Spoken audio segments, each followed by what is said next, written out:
The Action Arena presents Summertime Baseball.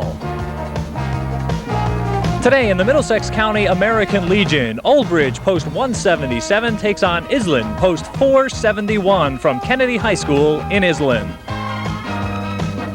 Hello everyone and welcome to the game of summer, baseball, brought to you here on the TV3 Action Arena. We hope in the next 6 weeks to bring you some exciting action from the American Legion and from the ECBL. I'm Paul Spychala. Working with me tonight, Pete Caggiano. And Pete, we started off tonight in the American Legion. Boys who have not yet reached their 19th birthday, but it should be very good baseball because we're drawing from several different schools, usually the top players. Absolutely. We're drawing from schools in all areas, and boys, whether they're sophomores, juniors, or seniors, can play in this league.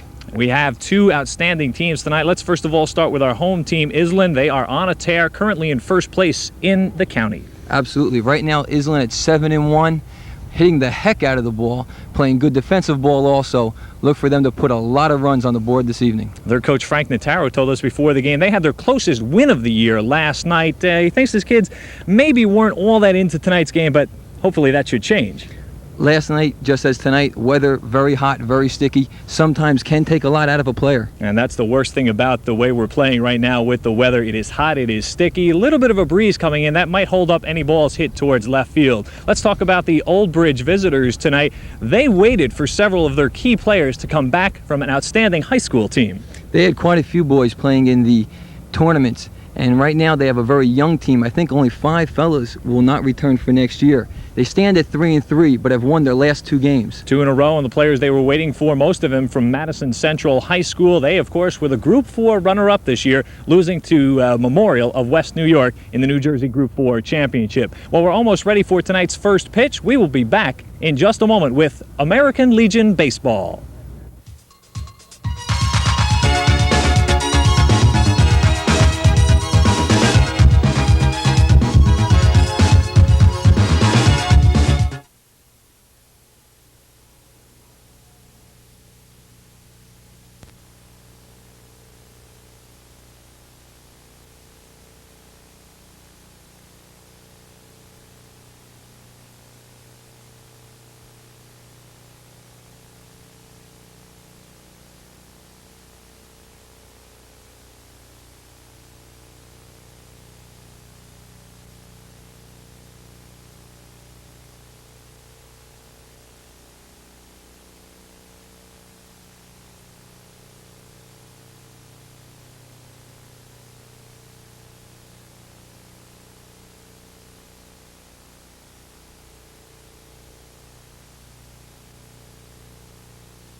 Are we going to have changes for the Old Bridge starting? 10. 9.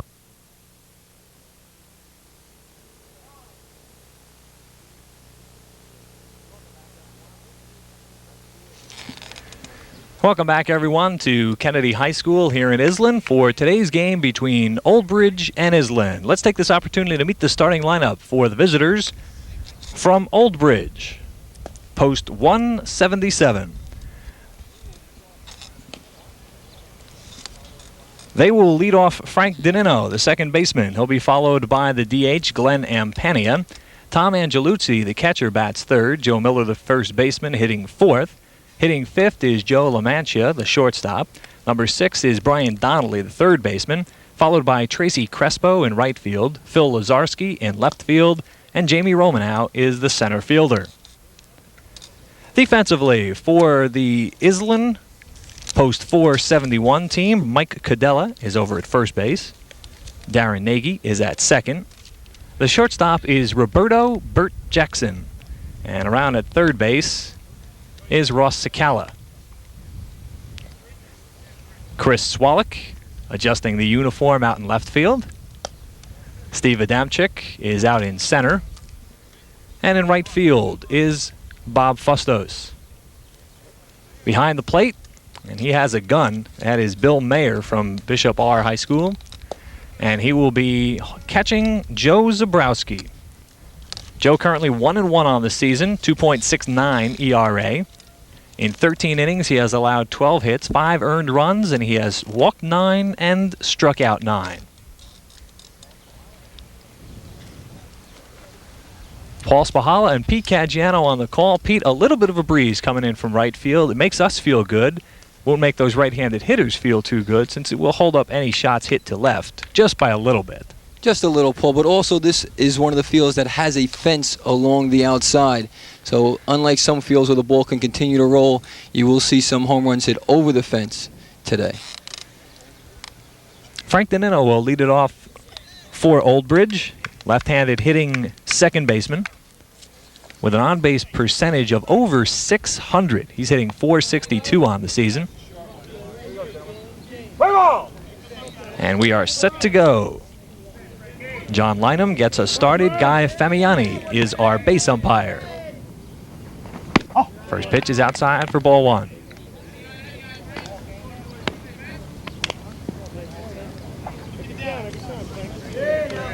Throughout the game, we'll try and update you a little bit on American Legion Baseball. Ball 2. For TV3, it is our first look at American Legion Baseball since the late 70s, when we used to cover a lot of Essex and Union County Legion ball. Paul, you don't want to get behind on Danino. He is second on the team in stolen bases with 3. Well, right now he is 3-0. Jamie Romanow leads Old Bridge with 5 stolen bases. And curiously enough, in this particular batting order put together by Tom Esser, who is the head coach of this Old Bridge team, they follow each other. Romanow, the number 9 hitter, Danino, number 1. Count now full at 3-2. Close pitch towards the outside part of the plate. Danino thought it was wide, but it's in there for strike 2, and now the count is full. So Zabrowski, by his stats we showed you, walked 9, struck out 9. Let's see what he does with this pitch. It is smashed towards center field, and it will drop in for a single. So Danino gets us started with a sharp single to center field. Taking off the 2 batting gloves, obviously today not for the sting in the hands as it's warm enough, but he hung in there on that full count pitch and lined a hard shot right up the middle. Well, he doesn't have a good opportunity here to get back in the ball game because coming up, one of the best players in Middlesex County, this is Glenn Ampania. Glenn today will DH for Old Bridge post 177.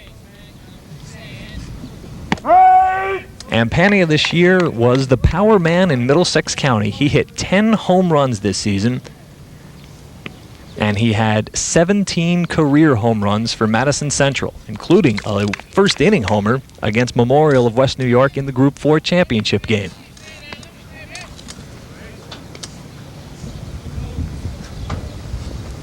Danino fakes a start.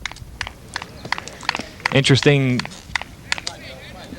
play we have going on here in that the catcher, Bill Mayer, threw out 10 of 21 runners attempting to steal off of him this baseball season at Bishop R.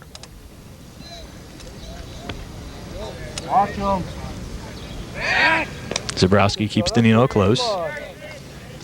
And that's an interesting stat all in itself, in that only 21 runners tried to steal against Mayer. Paul, you mentioned Glenn Ampania's power. However, this year in 13 at-bats, he only does have 1 RBI. Fouls that one off. Ampania, one of the players, as we mentioned already, from Madison Central, who was splitting duty for a while between his high school team and this Legion team. Glenn had a .901 slugging percentage this year. And that is a outstanding statistic. Last time Zabrowski came with the breaking pitch. Let's see what he does this time. Sent it up high. 2-2 the count. Tom Esser, head coach of the Old Bridge Post 177 team, coaching the third base lines. Former player for this team.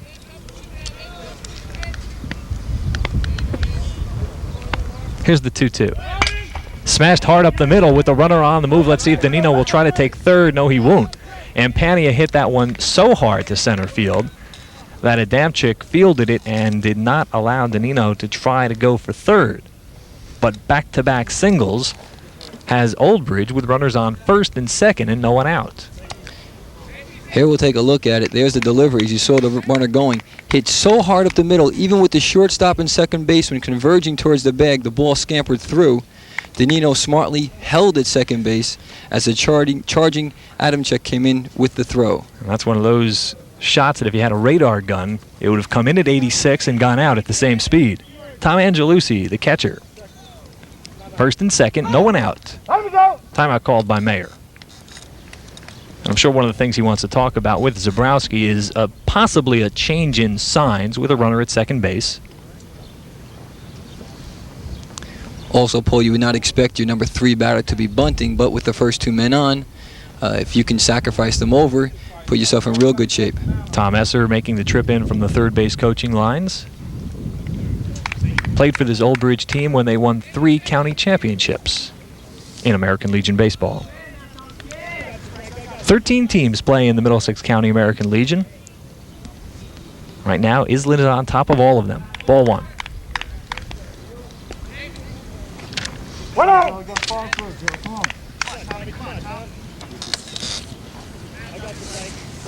Angelucci batting .417 this year in American Legion ball with 5 hits at 12 at-bats. That one was close to the face, and he had to back off. 2-0. Zabrowski with 2 high, tight fastballs. Let's see if he stays with the same or tries to go to the deuce this time. Tom Esser calls Angelucci a great athlete who could probably play almost any position. Well, that one almost over his batting helmet. 3-0.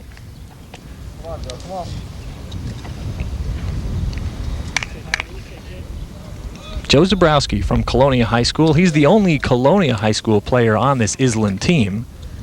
That's because he is a carryover from past season when Colonia did not have a Legion team. They do have one again. Strike at the letters. 3-1. This Iselin team has as its home base Woodbridge High School, but it also has players from Kennedy High School, Colonia, and Bishop R. Here's the 3-1 to Angelucci. Ball 4. And again, Paul, the pitches were up, every one of them. Even the strike was high, was at the letters.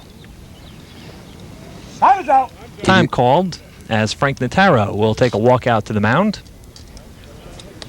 Frank in his 5th year as head coach of this Iselin team.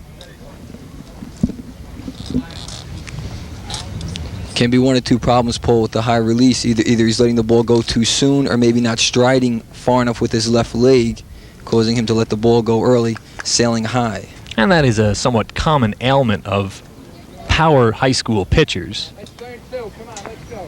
Sometimes they rely too much on the arm. Well, at this level, they're still throwers. They haven't become pitchers yet. Exactly. But Zabrowski should have a great opportunity to become an outstanding pitcher. He is headed to Notre Dame on a partial baseball scholarship. Bases loaded, no one out. And the first pitch to cleanup hitter Joe Miller is a strike. Take a look at Miller's stats. 700 batting average with 1 homer.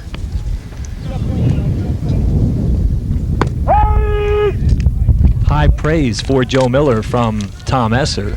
He calls him the best player he has had on his team since Brian Smith, who played for Old Bridge in 1986. And we should mention at this point that Old Bridge has dedicated this season to Brian Smith, who died from leukemia last month. So they are certainly dedicating their season to an outstanding athlete. Pitch to Miller, grounded towards second base. Nagy goes to Jackson for one. The return throw not in time. So they pick off the runner from first base. Danino scores on the play to make it 1-0 in favor of Old Bridge.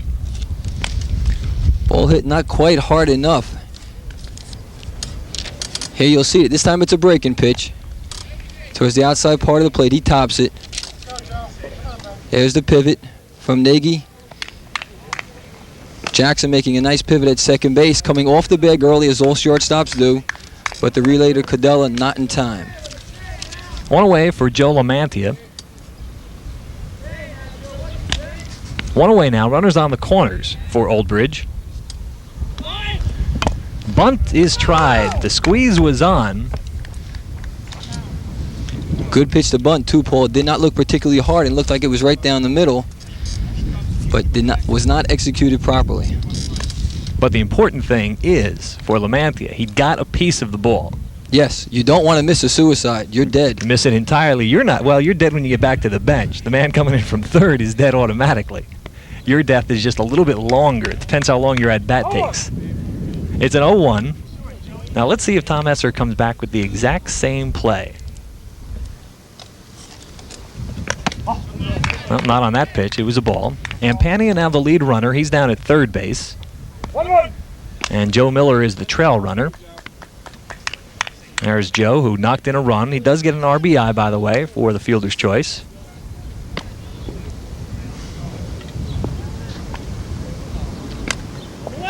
Miller is moving. Meyer will not throw through. So it's a stolen base for Miller.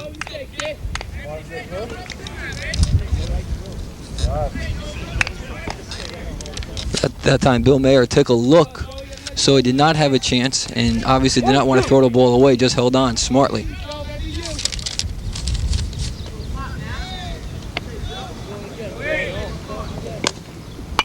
Fouled off.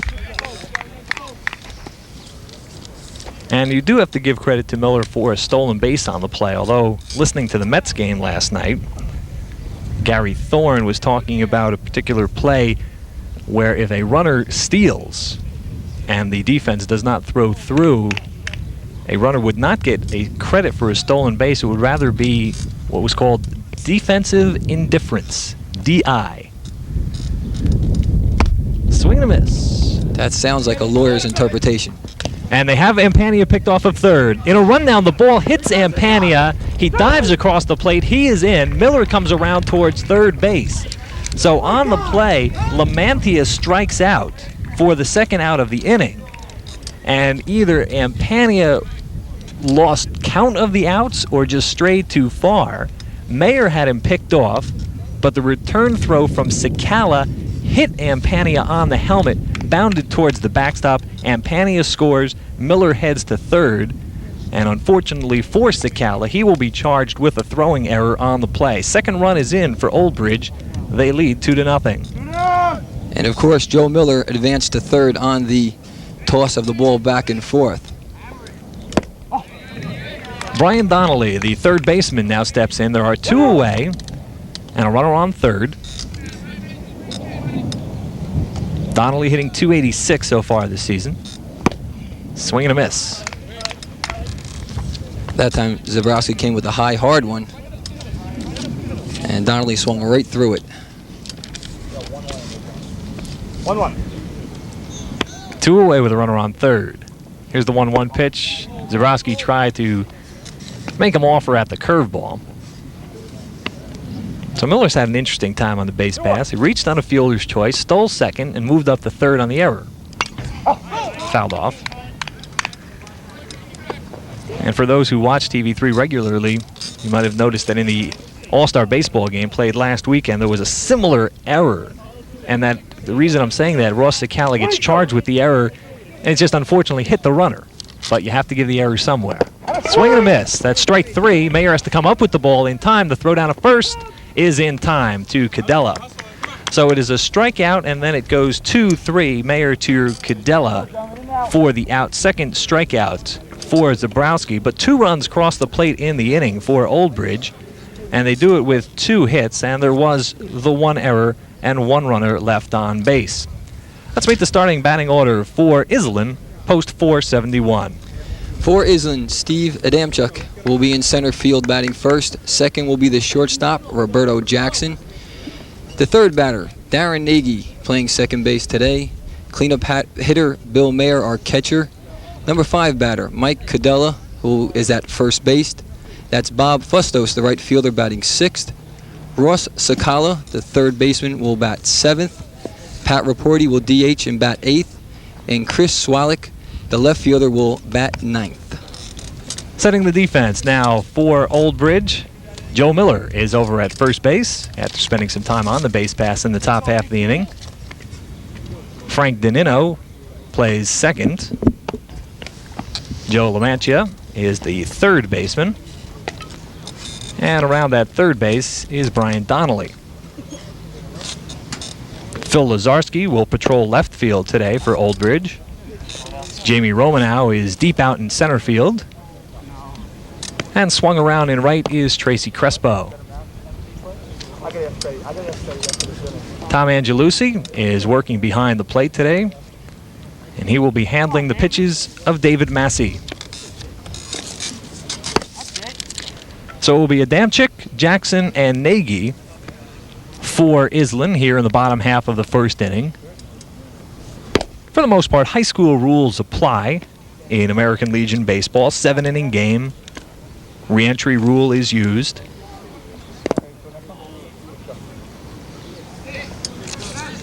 We hope you're going to enjoy the next few weeks of baseball here on the TV3 Action Arena, starting with this game from Middlesex County American Legion. Dave Massey, the Old Bridge pitcher, stands right now at no wins and 1 loss. So far this season, 5 strikeouts and has allowed 3 bases on balls.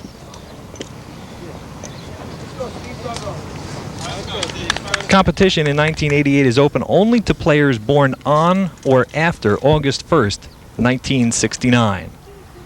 And as one of our crew members asked me earlier, and I'll make this adjustment for everyone watching. No. You just missed it? Is that what you're going to tell us? You missed it by a few days, Paul. I missed it by quite a few days. But no, you do not have to be related to anyone who is in the American Legion or who was a veteran or anything like that. American Legion Baseball is open to anyone throughout the United States. Steve Adamczyk leads it off, center fielder for Iselin. Come on, Big D!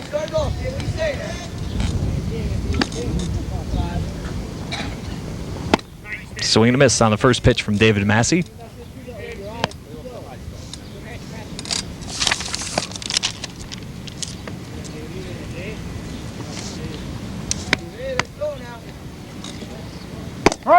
Strike on the corner, 0-2. And the ball gets away from the pitcher. Massey is from Madison Central, as are most of these players from the Old Bridge team, although they also have a pair of players from Cedar Ridge High School and one from East Brunswick Votech. So far, 2 fastballs from Massey. 3 fastballs. 1-2. Tough day for those pitchers with this hot weather. They'll definitely lose a few pounds today. Grounded hard, up the middle, and it will go through. Just slightly off the glove of Danino, but it will be through for a leadoff single for Steve Adamczyk. The ball was not hit particularly hard, but once again, in the right place. Danino, good diving effort off the edge of his glove. There you see the ball bounded right off home plate. Scampers up through the middle. And just as Old Bridge had their leadoff batter on, Iselin starts off with their leadoff batter on base. Up to the plate steps a sophomore in high school, Roberto Jackson. Roberto is from Woodbridge High School, hitting .530 this season with 8 ribbies.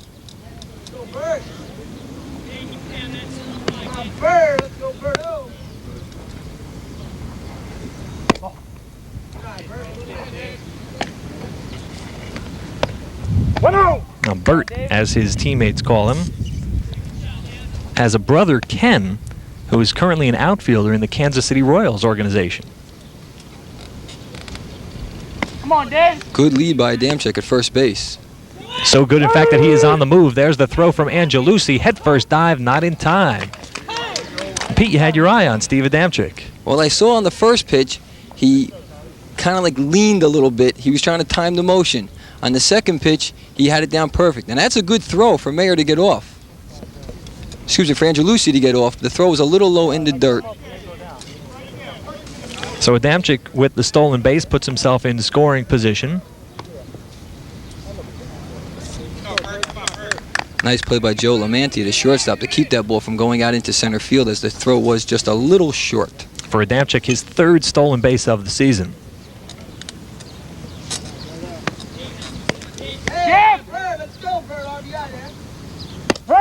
Strike at the knees. If you hear that creaking in the background, that's our table. We could use about a can and a half of WD-40. Either that or it's Pete's knees from one too many softball games.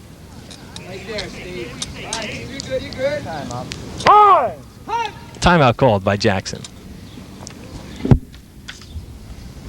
Later on in the evening, we'll be telling you about a chance for you to see Pete Caggiano play softball with the TV3 All-Stars, a sight you do not want to miss. Inside, Angelucci handles the ball. Adamczyk back. Not a very deep backstop here at Kennedy High School. I would say about 15 feet. Fairly standard for high school baseball. There's a look at the cage. A smart catcher can play that ball right off the fence quickly and hold a runner.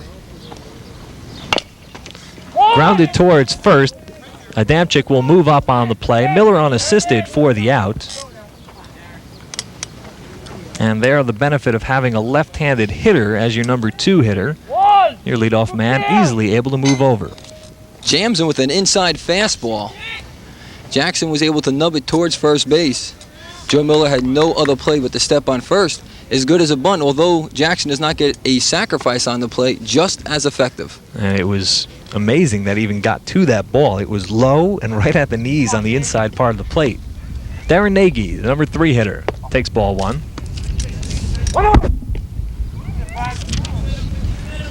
Nagy hit .684 this season, and that is on 13 for 19. He has 3 doubles, 1 triple, and 1 homer. He is off to a torrid start. Grounds one hard to third. The run will score. The throw across the diamond. Miller picks it out of the dirt. So the run scores on the fielder's choice. RBI for Nagy, number 9 on the season. Here we'll take a look at it. Good pitch. Nagy gets around on the inside fastball. That's Brian Donnelly. Bobbled at first, but then scoops. Now watch the throw to Joe Miller. We can't quite see it there on camera, but he does a fine job of scooping. But on the play, Adamczyk scores, and that's our 1 run for Iselin. Got a story to tell you about Joe Miller after this first pitch to Bill Mayer. Mayer, the catcher, hitting the number 4 spot for Iselin. Joe Miller, the Old Bridge first baseman today, was named on the All-Middlessex County team. And his coach at Madison Central said he must have saved at least 20 balls during the year that were thrown in the dirt. Well, that makes number 21 for the season for Miller. Grounded hard towards third. Donnelly waits for this one out of the air. Over to Miller for the 3rd out of the inning. So Iselin does get 1 back, and they do it on 1 hit. There were no errors and no one left on base. 1 full frame in the book, and it's 2-1 in favor of Old Bridge.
Welcome back, everyone. This is the 63rd consecutive year of American Legion baseball in the United States.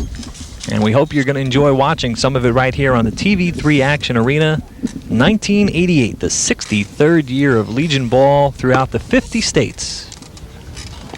Taking a look at the standings in the Middlesex County Division of the American Legion, currently Iselin is in first place. They are 7-1. They have 14 points. 3 teams are tied with 8 points. You get 2 for each victory. Father and Son of Edison, Sayreville, and East Brunswick, all with 4 victories.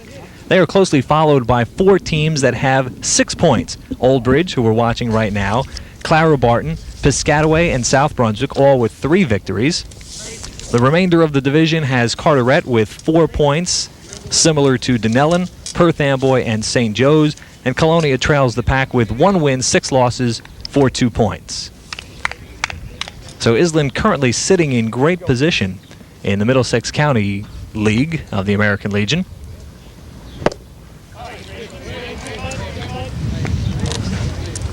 Right fielder Tracy Crespo leads it off for Old Bridge. There are 13 teams in the division, and each team will play a home-and-home against everyone, which will account for a 24-game schedule. 1-1. And Paul, you combine that on top of the high school schedule they just finished. That's a long season for these young fellas. Crespo hitting .231 coming into this ball game. 2-1. He is 3 for 13 with 1 double and 1 stolen base. Pitch from Zabrowski fouled into the cage. Old Bridge leads 2-1. We're here in the second inning of play. Crespo likes to have that wider than shoulder stance at the plate. See that back foot way back in a closed stance. Now, Zabrowski threw a lot of pitches in the first inning, and so far through 1 batter. If that's any true indication, he will throw a lot of pitches here in the second inning. And he gets the strikeout. He picks up Crespo looking for his 3rd strikeout of the game, 3rd in a row.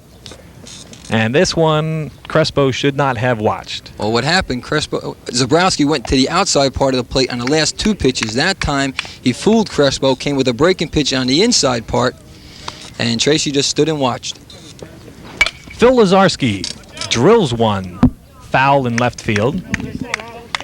Scatters some of the fans. Phil Lazarski, left fielder tonight. 0-1.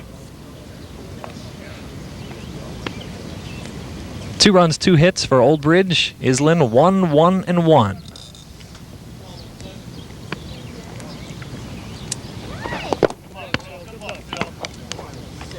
Now, I certainly was not a good enough hitter to criticize hitters, but on a 3-2 pitch, that one that Crespo looked at was a little too good to look at. 1-1. And probably, as you said, Pete, he was expecting something outside, and that one just came inside on him.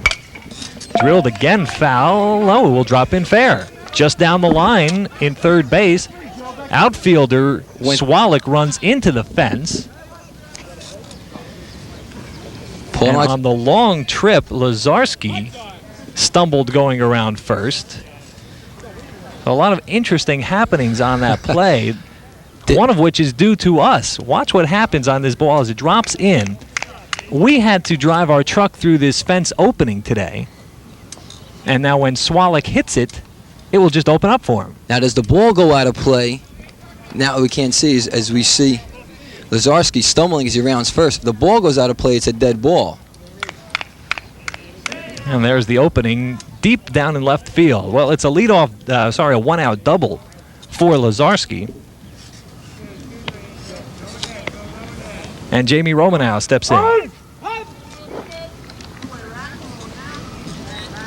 And in a sense, a somewhat moot point. Had it gone out of play, technically it would have been a 2-base hit Ground anyway. rule double, exactly. So there's Lazarski at second base with 1 away. But had that fence not opened up, the way Lazarski stumbled coming around first, they might have had a shot at him. This one will be drilled deep and foul. And this time Swalek uses the opening to his advantage. Rather than running into the fence for a bit of a shock, he just runs through. I watched Swalek make a run for this one and then realize that, well, I'll use the opening to my own advantage. Smart move, keeps his eyes open, sees the opening in the fence. It's a foul ball, it's out of play, not worth getting hurt for. Chris Swalek patrolling left field, and he's been busy the last 3 or 4 pitches.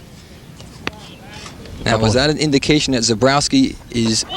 Oh, here we see play on. Bunted, Zabrowski will field it and go to Cadella. Lazarski on the play moves up to third, so a sacrifice for Romanow.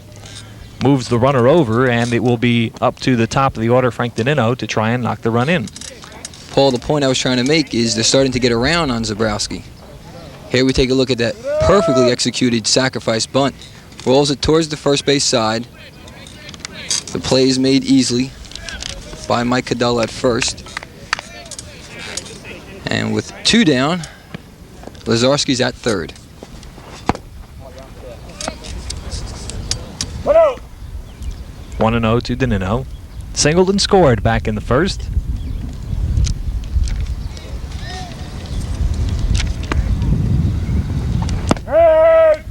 On the outside part of the plate, 1-1.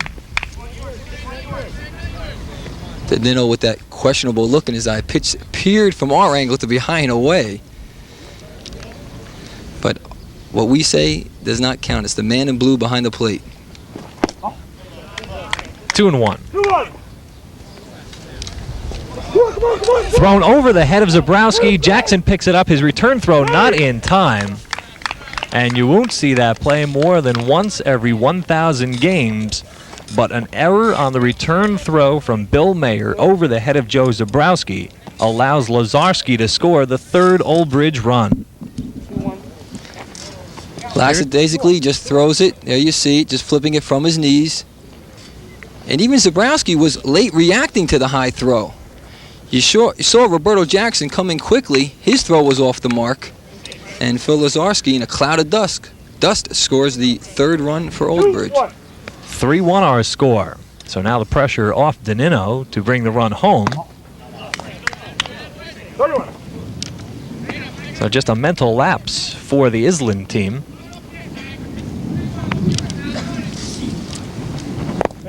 Ball 4. Second walk allowed by Zabrowski.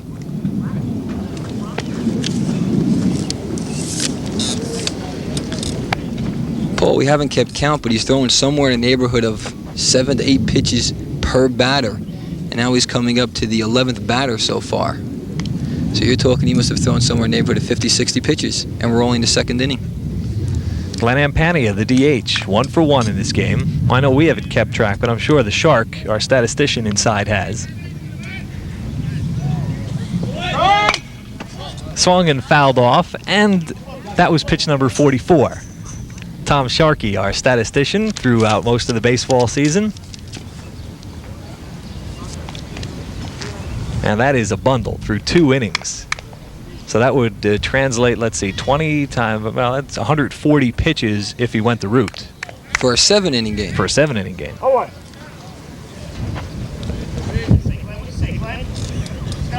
And Ampania singled the first time up and came around and scored in that 1st inning. Scored on the throwing error by Spychala when he was really picked off of third. At that time, he swings through a high fastball. Well, he's a free swinger, and 17 career homers will attest to that. One of the most dramatic for him against East Brunswick this year. Bottom of the 7th, his club down 2-1. He hit a grand slam to win the ball game.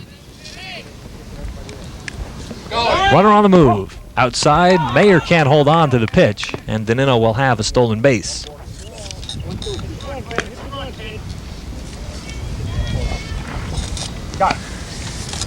Look at it. From the set position, we see the delivery.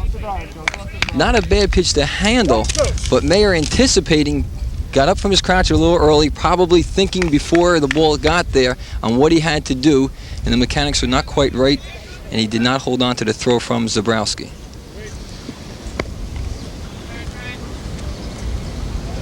Two outs, runner on second. In the dirt, let's see if Danino will move. He will not. as Mayer got on the ball quickly. Once again, Paul, with a small backstop, you can't take chances. If it takes a good carom off that back fence, as you saw there, Mayer can do a fine job of holding the runner. 22.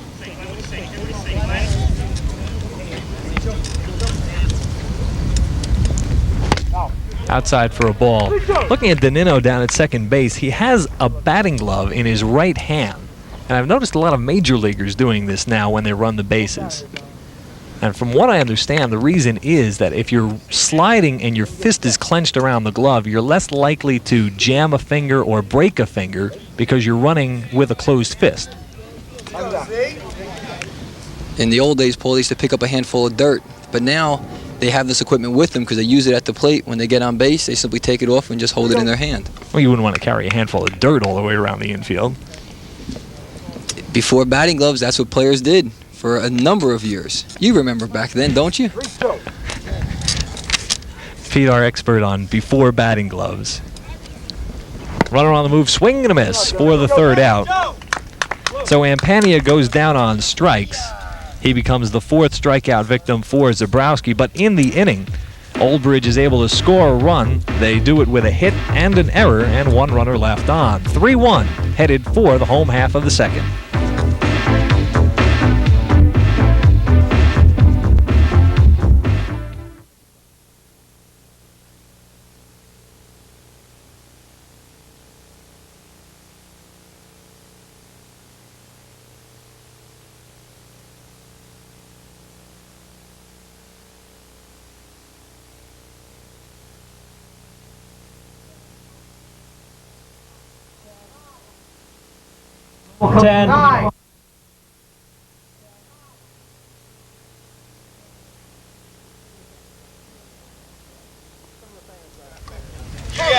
Some of the fans on hand today, watching the game between Iselin and Oldbridge. Coming up next week on the TV3 Action Arena Summer Baseball Game of the Week, we will head to Essex County for an American Legion baseball game between Valsburg and Verona. That game will be played Wednesday night, June 29th, 5:45 start at Doc Geltz Field in case you want to watch the game. Check your local listings for airtime between Valsburg and Verona. Wind picking up a little bit as it's blowing from right field to left field. Paul, we mentioned earlier about this ball field having dimensions. This is as big as a major league park down both the right field and left field lines, 330 feet. To dead center, it's 400, and in the power alleys, both left field and right field, 375. Cadella grounds the first pitch to third. Donnelly has trouble with it, comes up with it on the second effort, and in time across to Miller. So Donnelly has been a busy player for the last three batters. He stays with the ball hit by Cadella and records the first out of the second inning. There's a situation where, again, the ball not hit particularly hard, and when a fielder has time, as it's a breaking pitch, he tops it. A fielder has time to see the ball, he thinks too much. He boots it once, does a nice job of coming up barehanded. There's the throw. Nice stretch by Miller, and they nip him by half a stride. Bob Fustos, right fielder, steps in. Takes ball one. 1-0. Bob has only had 2 plate appearances this year, and he is 0 for 2.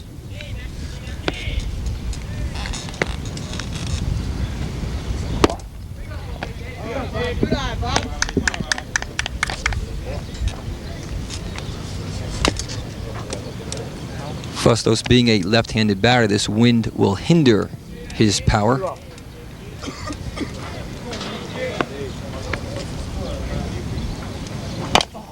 Grounded hard off the infield. It might be a tough play for shortstop Lamantia, and as a matter of fact, he will not get the runner. Infield single for Fustos, and that was a weather hit. Because of the incredibly harsh weather we've had in this area, the sun has just baked this infield into concrete, and that one was topped 25 feet over the mound. Lamantia, no trouble getting the ball, hesitated slightly, but regardless would not have had Fustos. Infield single all the way. He had a double clutch before he released the ball. Smart play by Joe Miller at first base. When he saw he could not get the runner, came off the bag to make sure he got the throw. Give him the single. Don't let the ball get by you for the double. Good point. Ross Spychala will step in now with one away. And all in all, we have to say this field is in very good condition for the lack of rain we've had in Middlesex County. Middlesex County, I think everywhere from Nebraska to New Jersey would like some rain for a while. But with the dry conditions and the sun we have had, the infield is just hard as a rock. And you could see on the last few hits, anything bounced off the infield will go 25, 30 feet up in the air, and almost anybody could beat it out. Quick toss to first. Paul, if you talk to the players, this happens to be a skin infield. By that I mean the entire infield is all dirt. Some other infields have the cutouts with the grass. It's a matter of preference. Hard drive center field. This one could be in for extra bases, and it will be. Fustos already rounding second. Hill will be into third. Good relay in from the outfield, and that will hold Spychala to just a single. But Fustos comes around to third on the sharp single to right center by Ross Spychala. Spychala got all of that one as he drives the ball to right center field. He goes with the pitch on the outside part of the plate. Good job there by Jamie Romanow to make the cutoff before the ball reached the fence. And again, a good strong throw. As you take a look at Fusto as he scampers into third base. So runners at the corners. So Spychala on with the single. Fustos at third. And the designated hitter Pat Raporti will step in. Raporti hitting .500 on the season, and that's on 8 for 16. Olbridge talking about what they will do if Spychala decides to steal. Will they throw through? And we won't find out on this pitch. This one is skied towards center field. Romanow coming in. Fustos tags up. It will actually be Lazarski in left making the grab. The throw will not be cut off. Miller tried to, and it skipped under his glove. So it's a sac fly and an RBI for Raporti. It's a 3-2 ball game. That ball tailed back to the left fielder. As you see, Lazarski gets off the throw. And there we see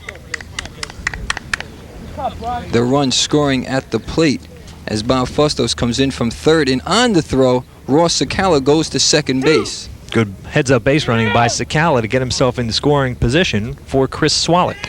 I don't think they had a shot at the runner at home, but the fact that they missed the cutoff allowed Spychala to go to second. 2 away. Swalik fouls this one up into the screen.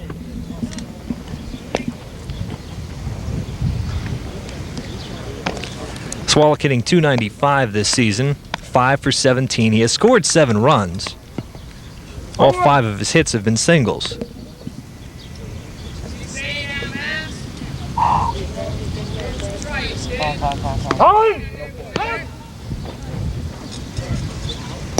Swalik asked for time. 3-2 ball game. Olbridge scored 2 in the first, 1 in the second. Iselin has countered with 1 in each of their 2 at-bats.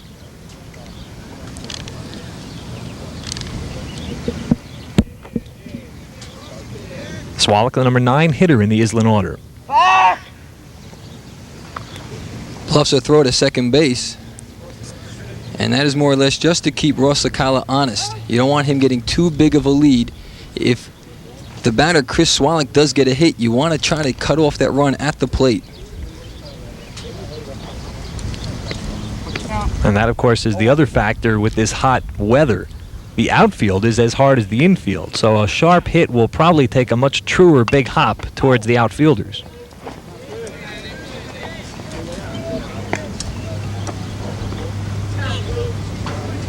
Bend that back now. Let's go. There's a look at the dried out grass. This could be Louisiana, Iowa, but it happens to be Iselin, New Jersey.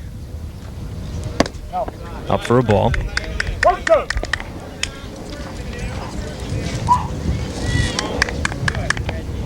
From our center field camera, you can see the lead Ross Spychala is getting on the pitch, and then as the delivery is being made, he's getting another 2 or 3 more steps towards third base. punches him out on the outside part of the plate, and that will be the first strikeout for David Massey. In the inning, however, Iselin is able to score one, and they do it with 2 hits, no errors, and 1 runner left on. We've got a 3-2 ball game as we head for the third.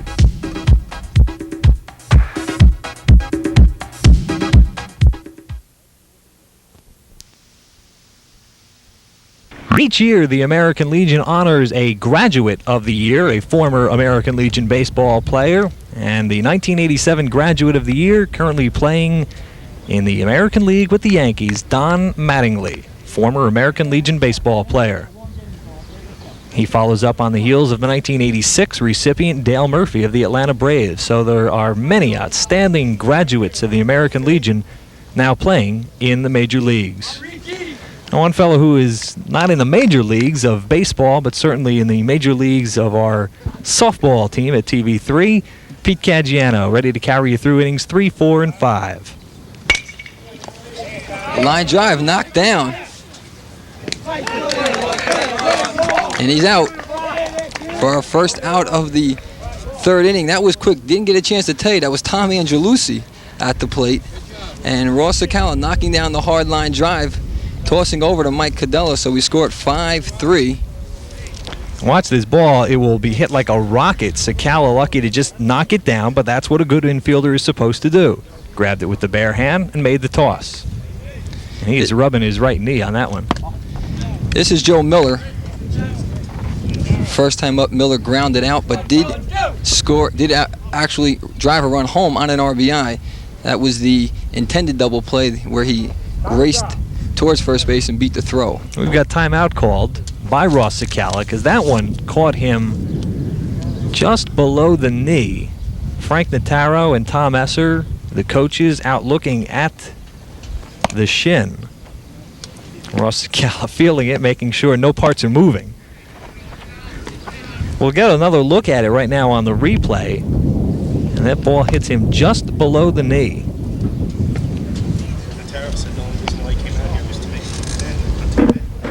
There you see it right there. He tries to backhand it. The ball skips through the glove, hits his right shin, but Spychala has enough sense to keep his eye on the ball, picks it up, and he made that strong throw to Cadella for the first out.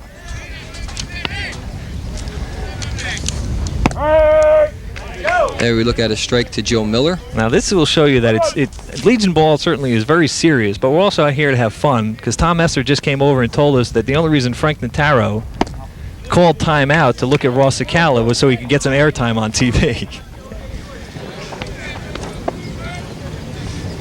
And there's Frank getting a little more airtime. Line drive up the middle. Joe Miller hanging in there on that 2-strike pitch. Lines went up the middle.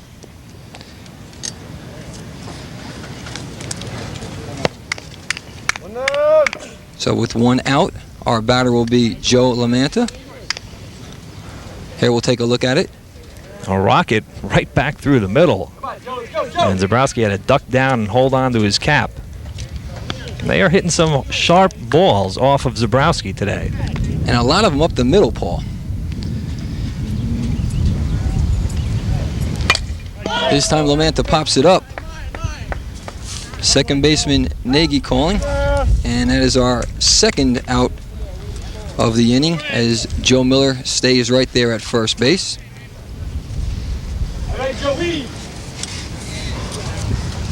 Brings up Brian Donnelly.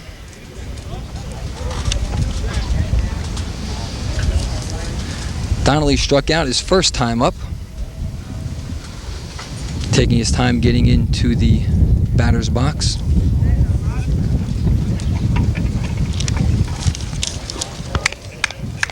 Donnelly, like Spychala, playing that hot corner today and really handling quite a few throws. He must have 3 or 4 assists today. There's the pitch as the runner's going. Ground ball to short. That's Jackson. He'll throw him out at first to Cadella. So, as we complete 2.5 innings, our score 3-2.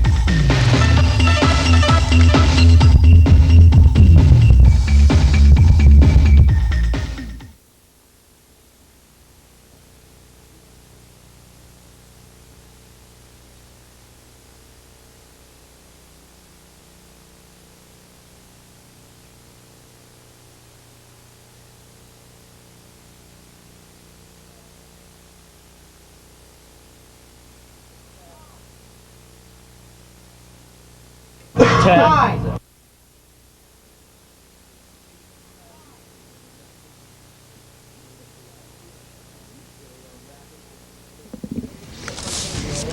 Here we are back at JFK High School, and next week on Wednesday, July 13th, Clark versus Raway in American Legion ball. That game will be at 5:45. And Paul, maybe you can tell the people a little more about it. Well, 2 weeks from tonight, July 13th. Actually, it's 3 weeks from tonight. We won't have a game the week of 4th of July, but we'll pick up action from Union County American Legion on the 13th. Clark and Raway. And again, just to help some of our new viewers to American Legion baseball, each team designates as their base a local high school. For instance, Old Bridge, their base high school is Madison Central, which is located in Old Bridge. For this Iselin team, their base school is Woodbridge High School. That is where they will draw most of their players from, and as I understand it, no other team can pick a player from that school. But Iselin, as we have already told you, has players from Colonia and Kennedy, just as Old Bridge has players from Cedar Ridge, and East Brunswick Votech. But each team has a base school. Here in the bottom of the third inning, ground ball to short. That's a nice scoop by Lamantia. Throws over, and they get him. Joe Miller, again, a busy guy at first base. As he had a low throw, he had to handle it, and he did a fine job. Hard hit ball. Now the Iselin bat's starting to get around. Lamantia comes up with it. Because it is hit so sharply, has some time. His throw across to Miller. And you can see he got him by a full stride. This is Roberto Jackson. Roberto Jackson, batting number 2 in the lineup today, followed by Darren Nagy.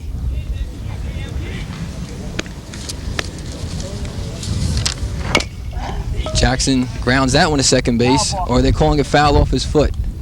They are calling a foul ball. Jackson didn't move after he hit the ball. We'll get a quick look at it right here where it hits Jackson.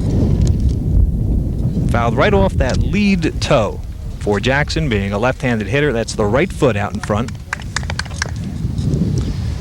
Jackson, his first time up in the first inning, grounded out to the first baseman unassisted. John Lynham, our plate umpire, quickly making the call.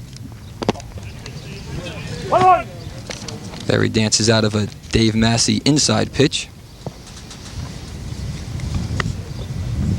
Count 1-1 to Burt Jackson. There he looks at a high curveball, 2-1.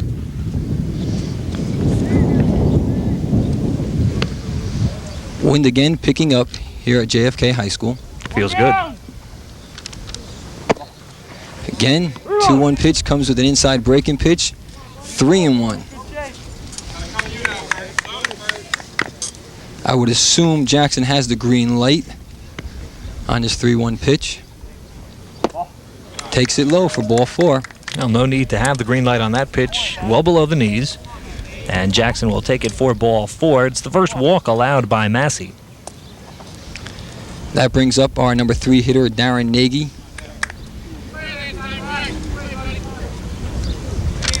He's 0 for 1, grounded out third to first in the first inning. But picked up an RBI on the play as Adamczyk scored. Now Jackson over at first leads this Iselin club with 5 stolen bases. Massey sets. Good hard fastball outside part of the plate for strike 1. 3-2 ball game. Let's see if Frank Notaro tries to get his club that tying run by letting Jackson loose on the base paths. There's Frank coaching at third. Jackson got a good look at the signs. Good possibility, Paul. Early in the game, we see a pickoff attempt as Jackson scampers back. Early in the game, if you're successful, you've got your number 3 and 4 hitter, who are your cleanup men to do the job.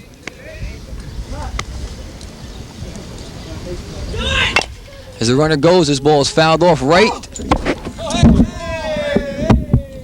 to us. As I put my headset back on, as Paul, I was depending on you to catch the ball.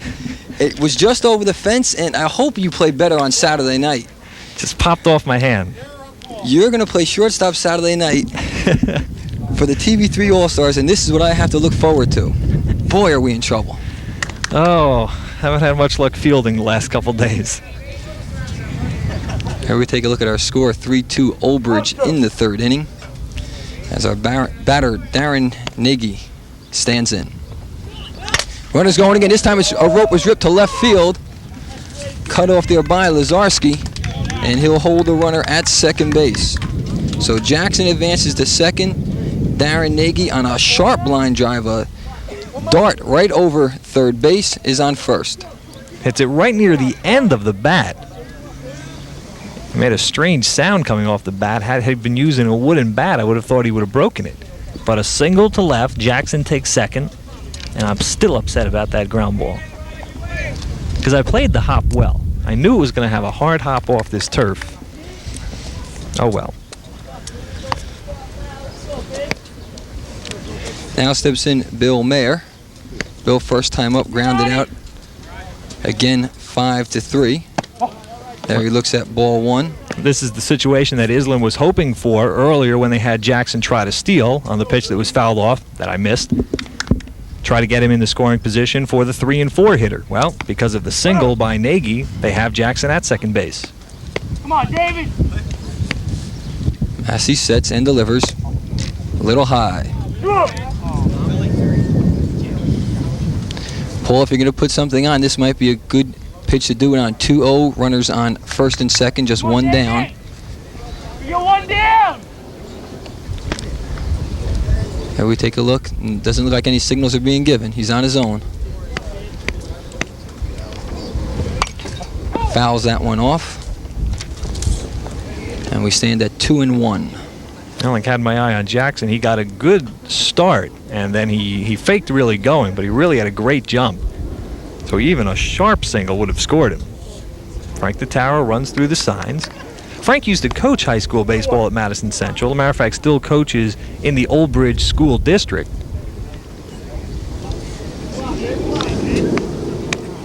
Did I say coach? I should have said teach. He still teaches in the Old Bridge District. Goes with a breaking pitch outside. And now we stand at 3-1.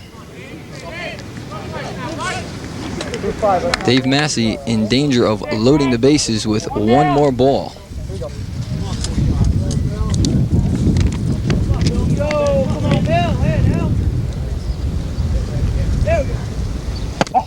And it's high.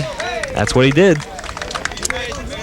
So after one away, 3 straight runners reach, and Iselin has the bases loaded. They trail by 1.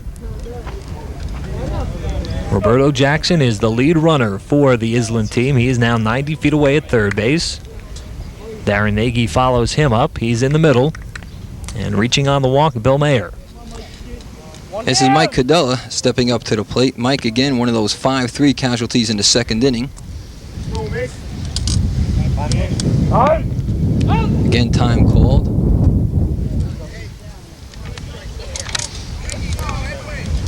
Paul, I can't wait to get back to the studio to tell Steve and Matt what great hands you have. And of course, Bill Bromberg would be interested to know about it. Come on, let's go. Should have let the pen go and went for it with 2 hands. Now that's good advice for anyone. This one's beaten off the infield. Skips through into right field. Some runners are going to score. And we're left with runners on the corner. Mike Cadella getting a little nubber towards the right side as Joe Miller not quite able to handle it. He cut in front of Frank Danino. And 2 runners scores. Jackson scores. Nagy scores. And Bill Mayer comes all the way around to third. I'd like to get another look at this one. We told you before about the infield. Hard hit off the dirt, and then another one. Although Miller just didn't get around the ball. So it is an error on Miller. You're a tough scorer, Paul. Well, it allows Jackson to score and Nagy to score. And that was a tough call, either hit or error, but I would have to think that Miller could have come up with the ball. So Iselin takes a 4-3 lead. This is Bob Fusto stepping in. He singled and scored in the second inning. Swings through a hard, fast one right there.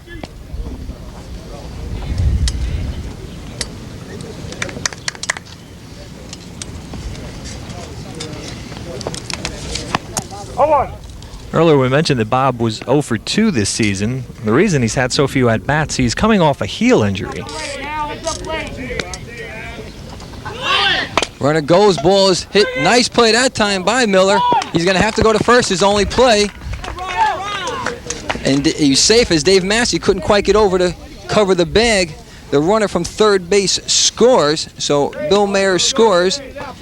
And what are you going to give him this time, Paul? Are you going to give him a hit or an error? Oh, this one I'm going to give him an infield single, and here's my reasoning. Miller makes the look at second, realizes he has no play there, looks home, no play there, so he has to go to his pitcher. Now, if you could give a mental error, you would give it to Massey for not covering quickly. He's over there slowly and not ready to tag the base. He slips in, but and just missed it on the slide over. So with some hits not particularly hard, Iselin has pushed home 3 runs this inning, and they're still, with just 1 down, have runners at first and second. Paul Spychala will step in. Ross 1 for 1, singled back in the second inning and was left stranded at second.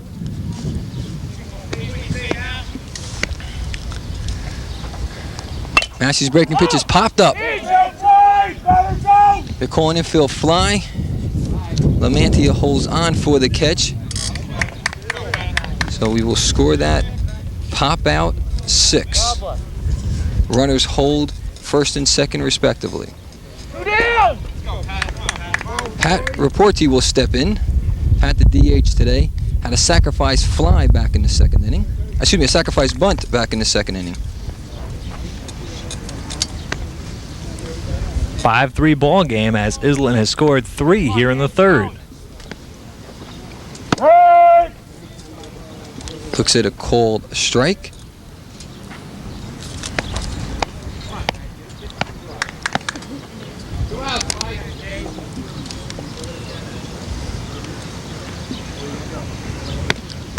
Massey comes set and the pitch. Ooh, that's a little skipping of rope to get out of that low inside pitch. Count 1-1 to Pat. 8th batter in the inning for Iselin. Chris Swalick, the number 9 batter, follows. 1-1.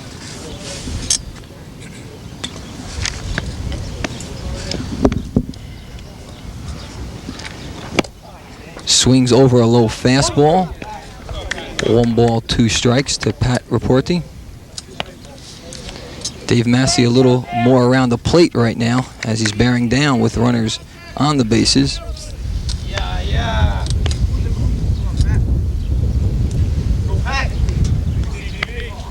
There you see Cadella taking the lead at second base. Pitch fouled away. Here you take a look at our score. Iselin with 3 in this inning takes a 5-3 lead. He's up, Ron. 2 down! Get 1! 1-2. There you hear the players shouting 2 outs. Runners to go on anything. Here's the set and the delivery. This one is popped up. Major League infield pop-up. That's Donnelly underneath it, and he holds on for the 3rd out. So we have completed 3 here at JFK, and our score, Iselin 5, Old Bridge 3.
All right, we go, batter.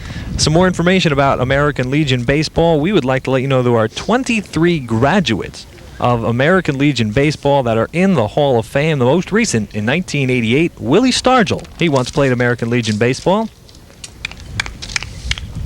And here we go to the top of the fourth. It'll be Crespo, Lazarski, and Romanow, the bottom three for Old Bridge. Tracy Crespo, his first time up, struck out. And here he grounds one to third. Nice scoop. Spychala with the easy throw to first. And on one pitch, another 5-3 put out. Well, it was the leadoff hitter in the third inning who knocked it off of Spychala's right shin. This time, however, and by the way, that was also recorded for an out. This time, Spychala comes up with the ball cleanly, hard hit ball. He's got to make the short scoop. He does, and as soon as he makes this play, he has a world of time. Short little toss, and we still don't even see the runner in our picture. That's how much he got Crespo by. Lazarski steps in as he looks at ball one. Phil Lazarski doubled in the second inning and then came around to score. Matt Lachlan was making fun of me yesterday at work because I was going around with my 1988 American Legion Baseball rule book, and I was looking up all these interesting things, and I was telling everybody. But I'm really interested in doing this game tonight, and I just wanted to pick up some of these interesting facts. Fill us in, Paul. Well, as we just said, the 23 members, 23 graduates in the Hall of Fame. Among the others in there, Bob Gibson, Montclair resident Yogi Berra, Frank Robinson and Brooks Robinson, the famous Robinson brothers of the Orioles, who were not brothers, but certainly were a big part of their championship teams. There we take a look at Phil Lazarski. And that's Joe Zabrowski on the mound. Here's the pitch. It's low for ball four. Lazarski trots down to first base. So with one down, our batter will be Jamie Romanow. Jamie back in the second inning had a sacrifice. And as soon as we get a delay in play, I'll tell you the famous Yogi Berra American Legion story. And I know you can't wait.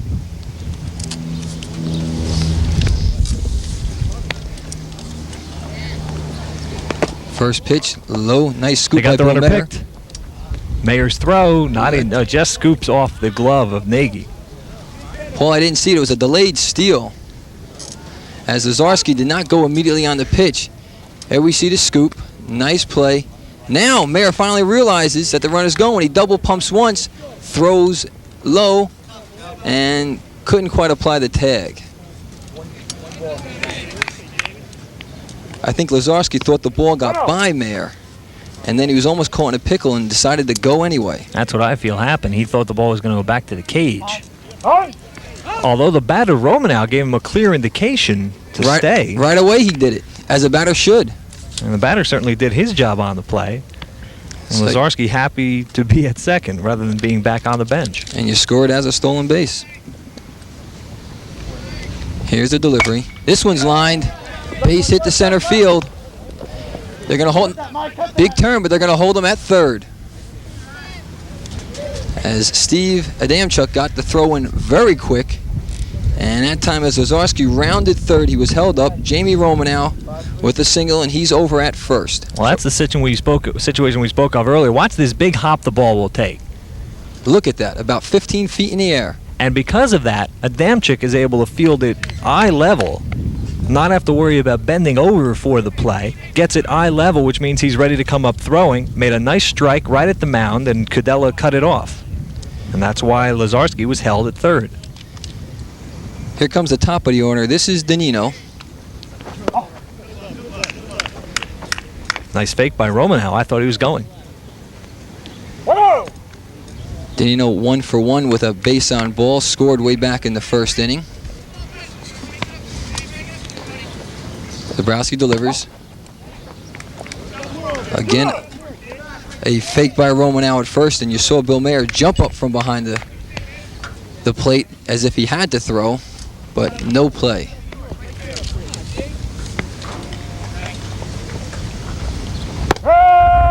There he looks at one.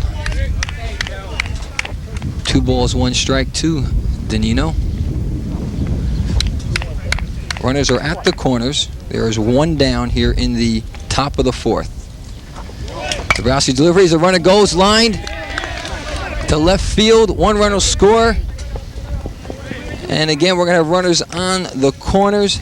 From third base, Lazarski scores. Romanow scoots all the way over to third. And Danino on first. Credit him with a single and an RBI. And Oldbridge putting some runs on the board. Great execution here as Jackson was sheeting over towards second base. The ball hit in the vacated hole at short. Easily walking home Lazarski. And then as Swalik fields the ball in left field, it allows Romanow to come across to third base. And Danino is at first with a single and an RBI. Glenn Ampania steps up. Glenn 1 for 2, singled in the first and scored, struck out in the second. There it takes a powerful cut, but doesn't get it. Strike 1.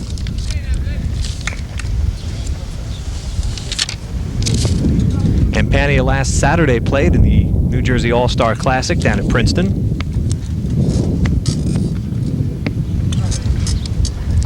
Here's the pitch. This one's grounded to her second. That's Nagy to Jackson for 1. Over to first. He throws it away. And the ball's out of play. So on the play, Romanow comes in to score. They force Danino at second. And Glenn Ampania on a fielder's choice and then error ends up at second base. RBI also for Ampania. Jackson's return throw is wide, and even though Cadella came off the base, it was not enough to save the run or save our truck. Ball bouncing into dead ball territory, and a run was scored on the play, on the try for the double play. Well, at least it was the side of the truck and not another windshield. I don't know if there's enough money in the budget for another windshield. Tom Angelucci steps in. Looks at a curveball for a ball. And for those not familiar with that story, last Saturday at the All-Star Classic, Jay Brady of Camden Catholic fouled the pitch off right into the windshield of one of our vans. I don't think we'll ever forget Jay Brady. Good eyes. He looks at ball 2, a low outside fastball. Tom Angelucci is 0 for 1, walked in the first inning and then was forced. And we've got a 5-5 ball game here with Oldbridge scoring a pair in the 4th. This one's grounded, foul. Paul, that ball was coming close to us again. I hope you have your hands ready. Now, that one was too hot to handle. So make sure you yell duck next time. Because if I'm writing on the score pad, I'm not always watching the ball. You have to give me some help here. That's my question. How close did that ball come to you? Before? Yeah. If I didn't move, it would have hit me probably square in the kisser, to be honest with you. Couldn't have hurt. With all apologies to Mrs. Caggiano, who obviously feels there's something worth looking at there. Once in a while.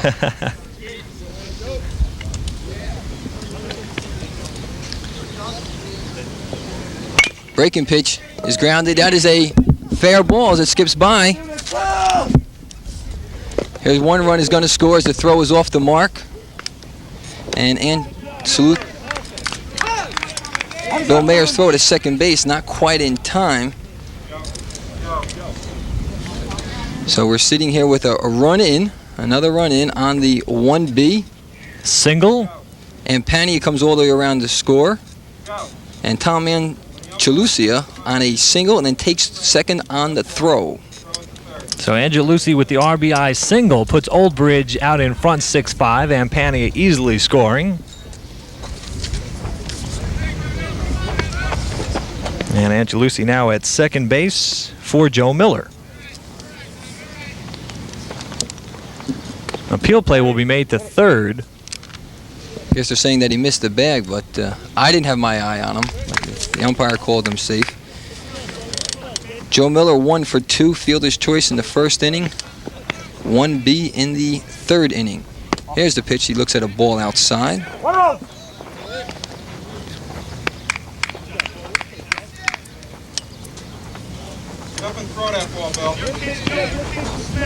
Angelucci taking a lead off second. Here's the pitch lined up the middle.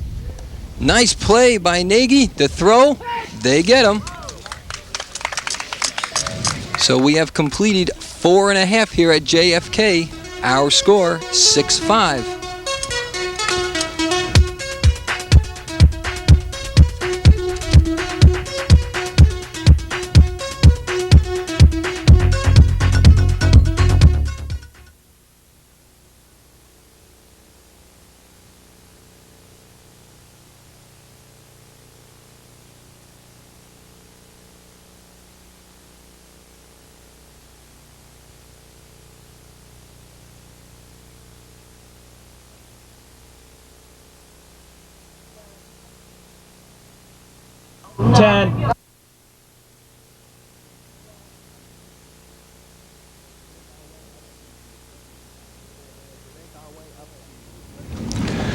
We make our way up to Hudson County for American Legion Baseball on Wednesday, July 20th, when we will see the Hawks of Jersey City taking on Secaucus under the lights at Kane Stadium.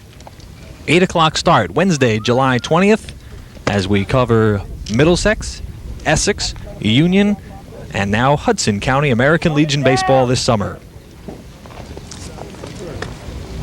In the bottom of the fourth for Iselin, it'll be 9-1-2, Swalik, Adamchuk, and Jackson. Swalik 0 for 1 as he struck out back in the second inning.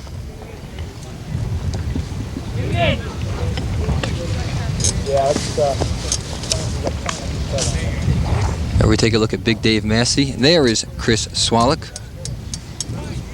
left fielder for Iselin.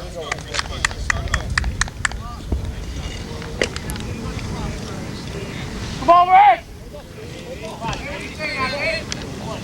Right-handed pitcher, right-handed batter. Time being called for some reason. Slight delay as they're waiting for Tracy Crespo in right field to get into position. He was shaded a bit further around towards center field and took just a brief moment to send him back towards right a little bit. Massey's pitch outside for 1-1. 1-1. Come on, Dave, Here we take a look at Dave Massey. Here's the 1-1 delivery. Check swing fouled off. 1 ball, 2 strikes to Chris Swalik.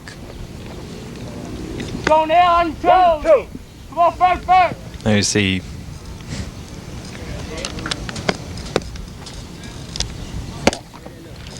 2-2. 2-2 count as the fastball was high. There you saw the line score for cumulative this year on Dave Massey. Here's the delivery. This one's hit deep to left field, but standing right in his tracks, that's Phil Lazarski, and he puts it away for 1 down.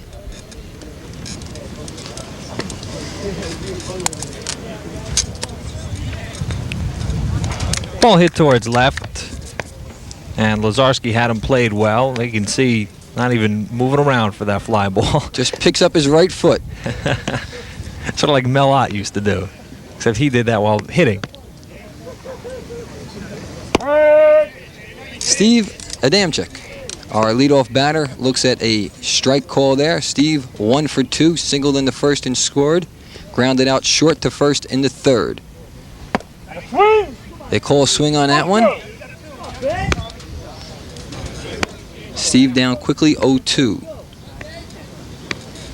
Followed by Roberto Jackson, the number 2 hitter. Here's the 0-2. Tries to get him to nibble at an outside fastball. Count creeps to 1-2.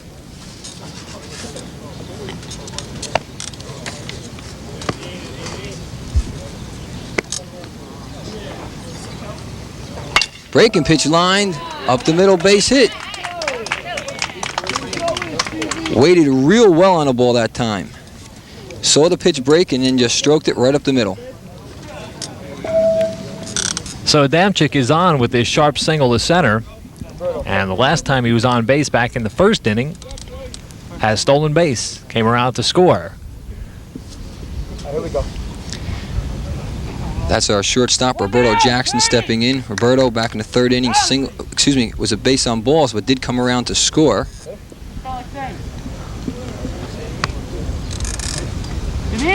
He is 0 for 1. Left-handed hitter. Runner was going, but the ball was fouled off on the hit and run. So Adamczyk must return to first base, and Roberto Jackson sits with a no ball, a 1-strike count as we see the signals being given right there. Frank Notaro trying to get some action going. Go, Ramos! Or what?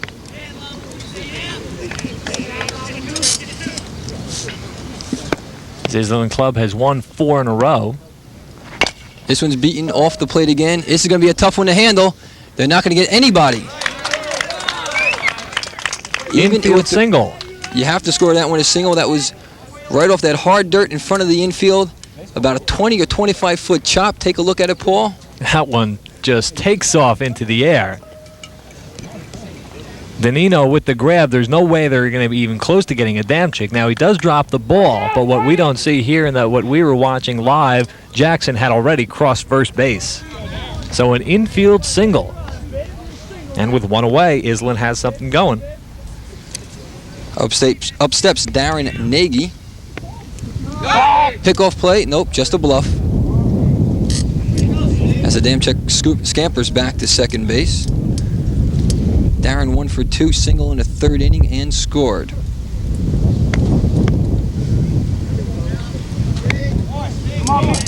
Here's a set and the pitch. Breaking pitch outside. Come on, David. Get that seat. With this wind picking up, temperature cooling off a little bit, Paul. Probably dropping somewhere in the high 80s now. Here's the pitch. This one is hit high to center field. Jamie Romanow circling under it. Makes the catch. He's going to throw behind the runner. But Steve Adamczyk right on the bag, not caught napping. As you saw Jamie Romanow trying to catch the player, maybe trying to bluff the run, but heads up ball all around, both offensively and defensively. Romanow with the grab. But you could see that Adamczyk didn't really even wander too far from second base. Here's Bill Mayer. Bill 0 for 1 with a walk in the 3rd inning and 1 run scored. 2 down, runners at first and second. Looks at a breaking pitch low.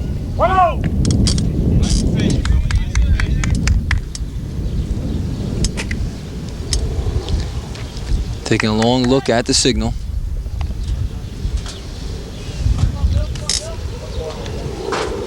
Here's Massey looking at his signal. Now he sets. Right off Jams the it. fists. Nice pitch on the inside part of the plate.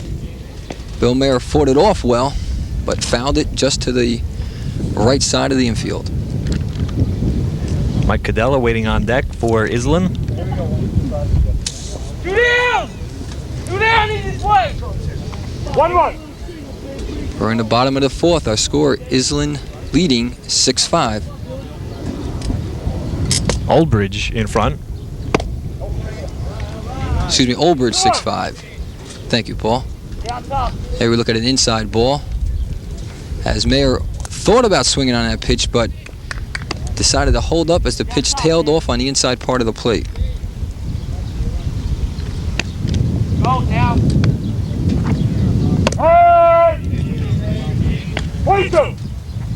Looked at the second strike there. Must have been looking for a pitch in a particular area, or he had the take sign, because that looked like an awful good pitch. Count is 2-2. Runners at first and second, 2 down. There's Tom Esser, fresh from chasing down that foul ball that Mayer hit. Runners are going, and the ball is fouled. So the runners will return to first and second, and the count remains at 2-2. Catchers don't deserve that to happen to them, fouling a ball off their leg. They take enough abuse behind the plate from the pitcher on balls that hit in the dirt, bounce off, fouled off other batters. Should be illegal for a catcher to hit himself when he swings and misses. But that's what Mayer did. Deuces are wild. That's ball 3. The runners will be going. Come on. Big pitch for Steve Massey right here. Adamczyk off second. Jackson off first.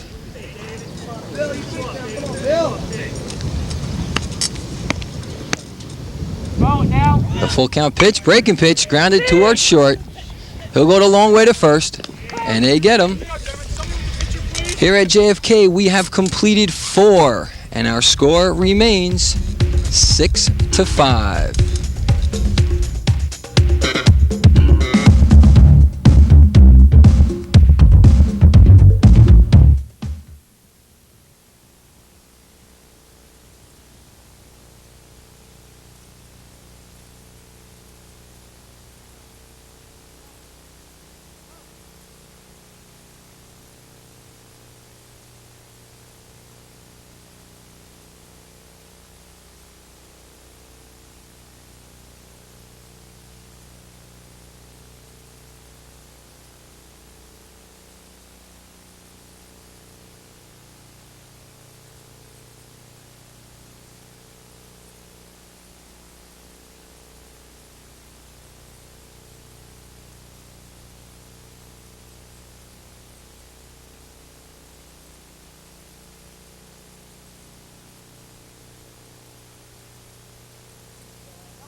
Last year, the world champions, the Minnesota Twins, had 2 American Legion graduates, Greg Gagne and Gary Gaetti. Currently the left side of their infield, shortstop and third base, respectively. So they have advanced from the American Legion to the American League to world champions. In the top of the 5th for Old Bridge, it'll be 5, 6, 7. Lamantia, Donnelly, and Crespo. Joe Lamantia is 0 for 2, strikeout and a flyout. Steps in to take the first pitch from Joe Zabrowski. Fastball right down Broadway.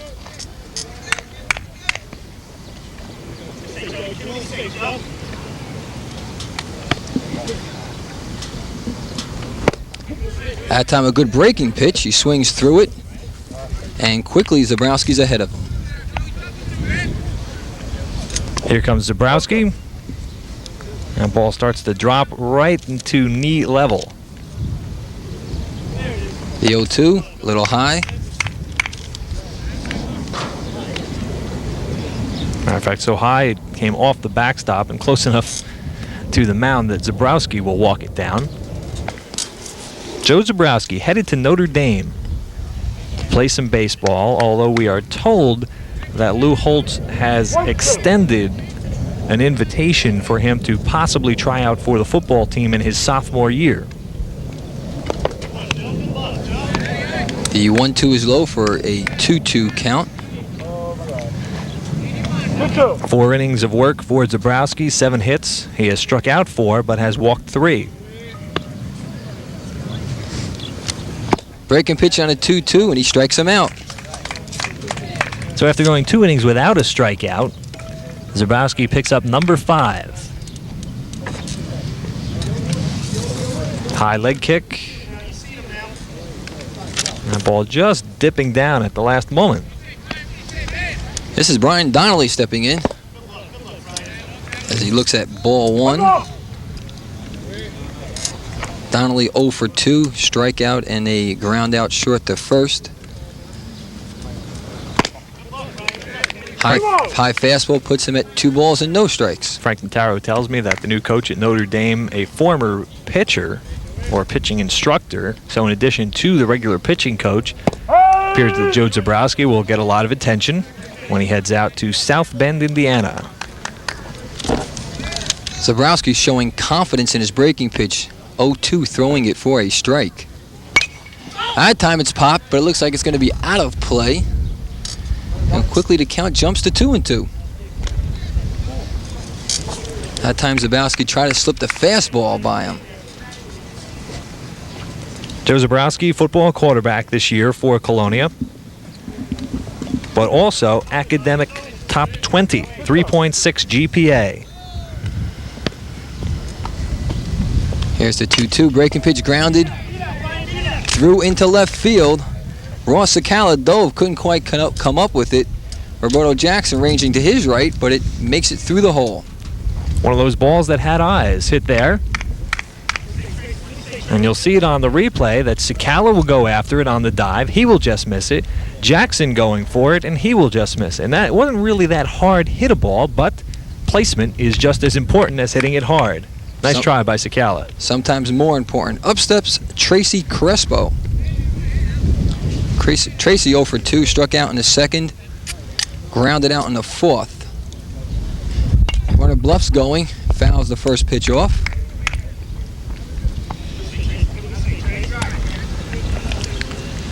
Phil, anybody get that ball that went out there?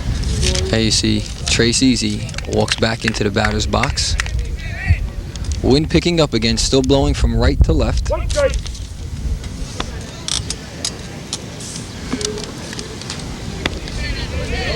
You see Zabrowski stretching. Now the runner's going. The ball is hit. Perfectly executed through the opening at second base. He's going to scamper all the way to third. And runners will be left at the corners as Crespo does an excellent job hitting behind the runner. Donnelly going on the pitch goes all the way to third. So with one out, runners on the corners. Perfect hit and run, because with the right-handed hitter, Jackson has to stay home at short. Second baseman Nagy has to cover. And watch where Nagy is. He's going to be ranged towards second base. The ball will be hit right where he was. And on the play, Donnelly easily comes around to third with the slip slide. Good strategy and excellent execution. Here's Phil Lazarski.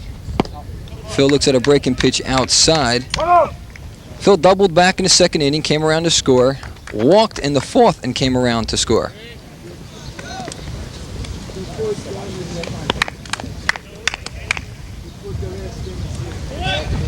Oh, attempts a bunt.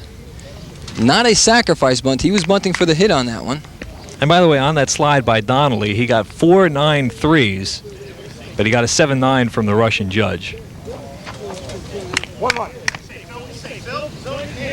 Count even at 1-1 to Phil Lazarski. Pickoff play at first. Obviously, you have to watch the man at third in a situation like that. Tom Esser trying to get some things moving for his club.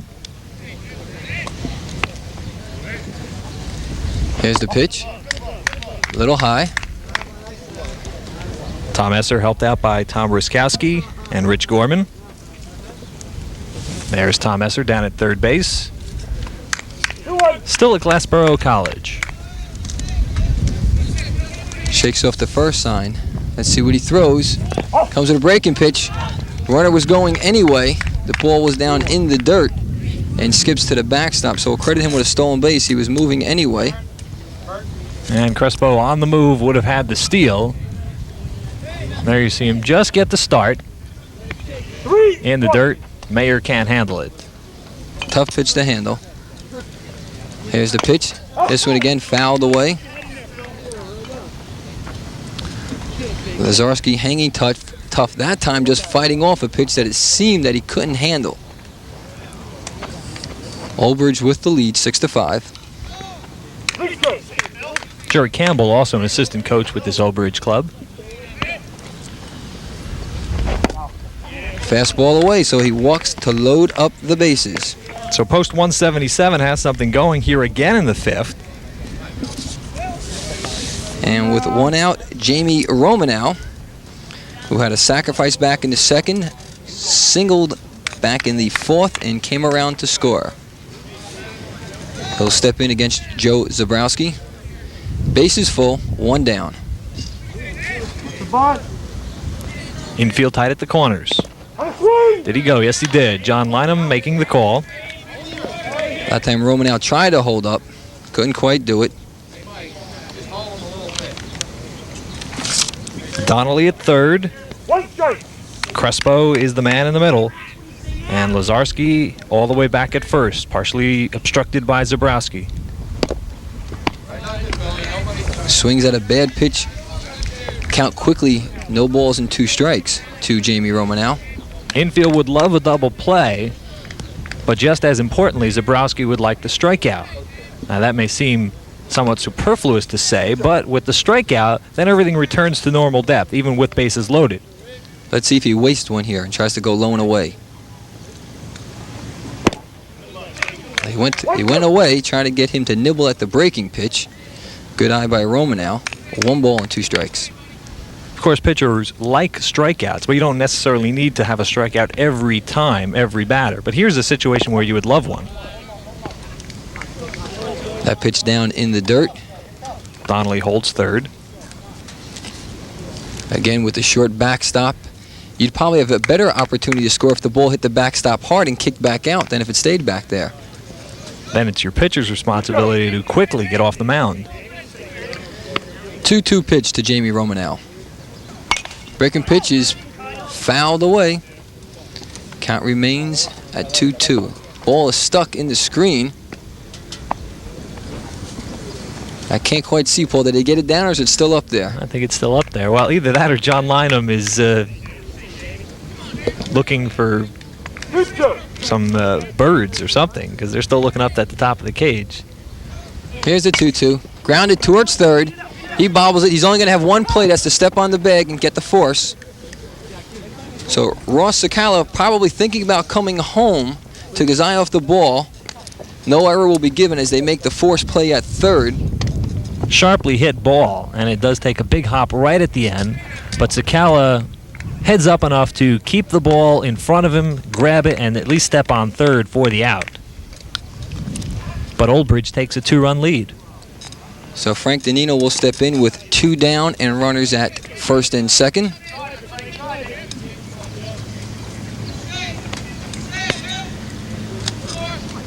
Oldbridge increasing their lead 7-5 as Frank Danino looks at a called strike.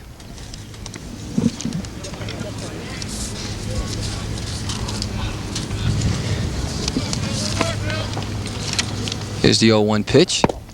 Low and away. 1-1 count. Danino, a junior at Madison Central. He's got 2 more years of Legion ball left.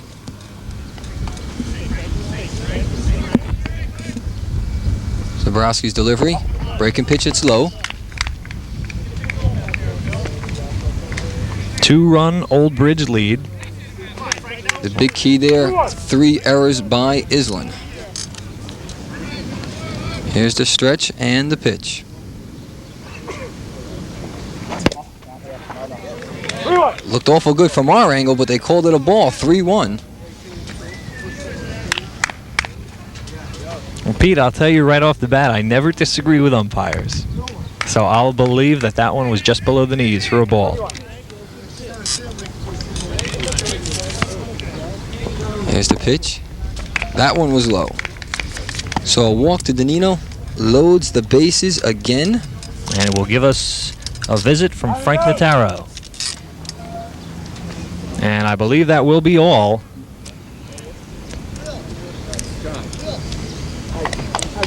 And that will be all for Joe Zabrowski.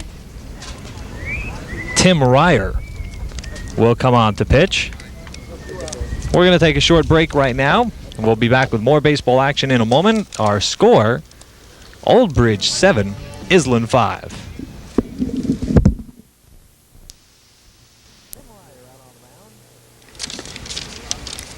Tim Ryer out on the mound. Tim will be headed for Middlesex County College next year. Big right-hander was to be used as the starter tomorrow when Iselin will be playing a game at St. Joe's. However, the need is to use him this evening. 7-5 ball game, top half of the 5th inning. Oldbridge has scored in almost every inning, 2 in the first, 1 in the second. They did not score in the 3rd, but they added 3 in the 4th, and they have plated 1 run here in the 5th. All right, batter, here we go. Tom Esser, the third base coach and the head coach of this team. He's credited by a lot of people in the Old Bridge area with bringing Legion baseball back. We mentioned already he used to play for this club, but it was a lack of attendance, as happens in many teams. And as a former player, he wasn't too happy to see that, and he said, listen, I'll manage. Take the responsibility on himself. This is Glenn Ampania stepping in. Looks at a pitch from Tim Ryer for a called strike. The slight breeze that we've spoken about this evening does not favor the left-handed hitters, since it is coming in from right field, although it is somewhat died down right now. The bases are loaded and there is 2 down. This one is off the fist, but right there's Roberto Jackson. Squeezes the ball, and we have completed 4 1/2 innings here at JFK. Our score, 7-5 Old Bridge.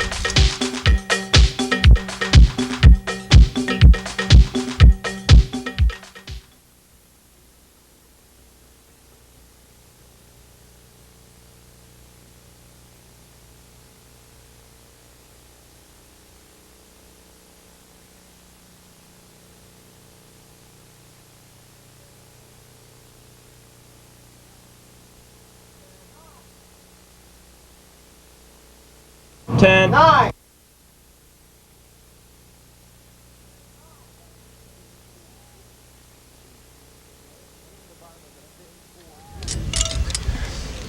In the bottom of the 5th for Iselin, it'll be Mike Cadella, Bob Fustos, and Ross Spychala. There we take a look at Dave Massey completing his warm-up tosses. There you see the trees as the breeze swaying the branches in the wind.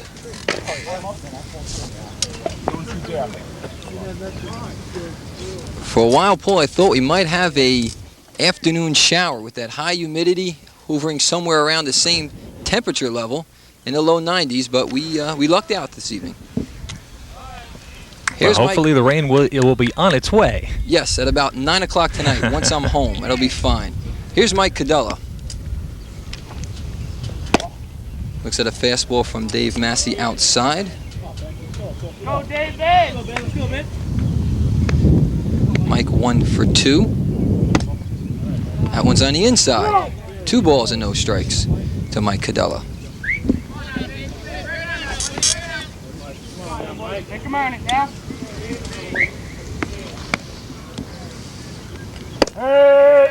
Mike, a 4-year basketball player at Woodbridge, honor student. He's headed to Monmouth on a baseball scholarship. That one is grounded. Tough play.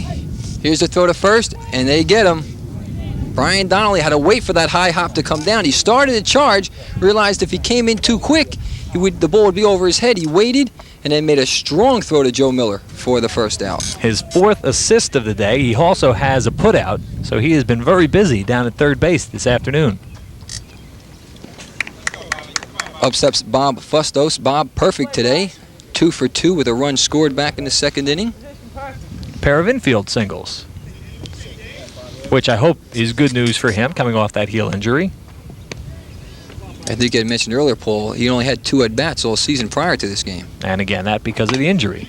This one is fouled right behind us as it hits the track here at this huge facility at JFK High School.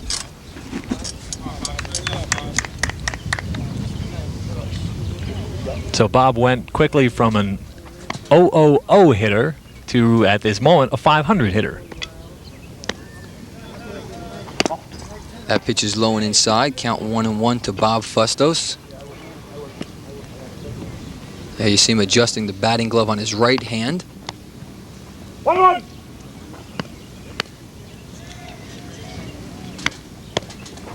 Here's the 1-1 pitch. High and away. 2-1. Massey goes 2-1 against Fustos. Paul, is it my imagination, or do most left-handed batters look like power hitters? Right-handed batters, for some reason, do not look as awesome. That one is fouled to left field as he didn't quite get around quick enough on a fastball from Massey. So you're telling me when Vince Coleman gets up in a left-handed stance, to you he looks like a power hitter, but when he bats righty, he doesn't. I'm talking this level, Paul. I'm talking this level of left-handed batters. They look stockier. They look bigger. Here's the pitch. This one looped into left field. That's going to drop. Let's see if he tries to go for two. Fusto takes a big turn, but he'll hold. Nice cover by Lazarski as he quickly ran that ball down off the fence. And Fustos has now raised his batting average 600 points. There's Lazarski. Quick play off the fence. There you go, 1-5. But you're right. Cadella has the build of a power hitter. Versus Monday night when you're playing for the TV3 All-Stars, a right-handed hitter. I don't see anybody anticipating you as a power hitter. Who has no power at all. I'm a singles hitter all the way.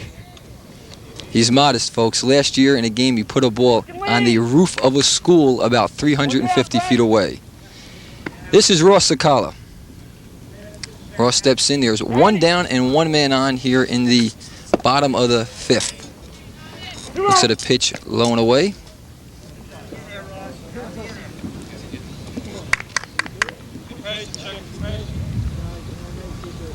Some other fellows who will be there on Saturday night. Steve Mayer, Matt Lachlan. As this pitch is lined into right field, that might be trouble. It's going to dump in. Here we look at Fastos. He's going to stop at third to throw to second, and he's safe. And a good slide by Spychala to earn himself a double. Spychala taking advantage, right-handed batter. The ball slicing as he gets it off the end of the bat away from the right fielder Tracy Crespo. There you see the runner coming into third, and the throw to second, a little off the mark. So Spychala with a double. And on the replay, you saw how much room Frank Danino covered. He was the second baseman for Old Bridge, and he almost fielded the ball in right field. That's how quickly he got out. Now here's Pat Raporti. Runners at second and third, one down. Pitch is lined. That looks like it might be in the gap. Cut off very nice by Romanow. And Raporti will hold with a single, but more importantly, 2 runs cross the plate Time is out! on a fine line drive into left center. And we're tied at 7 apiece. Raporti with his 3rd RBI of the day, and he drilled this one to left center field. Romanow just quickly cut it off, or that would have been extra bases. Fusto walks across. Spychala easily follows him up, and we're tied at 7 apiece.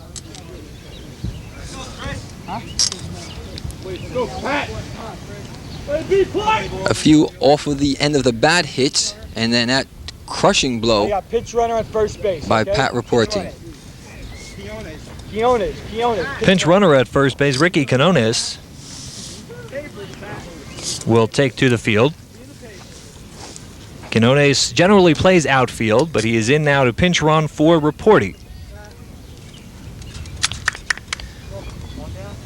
This is Chris Swalik. One down! Chris 0 for 2 so far this evening. 10-2! 1 down, 2 in this inning, and a man at first. Takes the first pitch low as it gets away from Angelucci. And Quinones scampers down to second base. Now the assumption is that he was in to try to steal, but once the ball got away from the catcher, that became academic, and he was able to move up on the play. Catch him, Joe! Here's the pitch in the dirt. He gets away, and Quinones is able to move up into scoring position, where he now stands as the go-ahead run.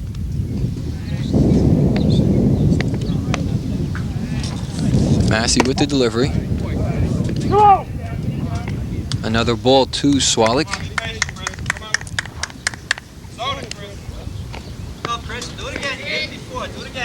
Heard the coach say zone it. What he's looking for is a pitch is in a particular area to swing. If not, take it. And that time the pitch was high, so it's 3-0 to Chris Swalek. And of course that varies for each hitter. Come on, David, hop back up. A little bit of bullpen tossing for the Old Bridge club. Over the top, Dave. Hey! That pitch at the knees, count 3-1. Wearing number 10, we saw Chris Percheski loosening up. Pitcher for the Old Bridge Legion team. This one is grounded towards short. The runner has to hold. They have him hung up now. Here's the flip, and they make the play. Smart play by Joe LaManta. Ball was hit deep in the hole, Quinones strayed a little too far off second base.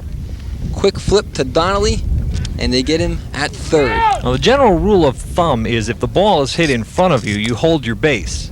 And in that situation, the ball was hit in front of the runner. LaMantia with the toss to Donnelly for the out.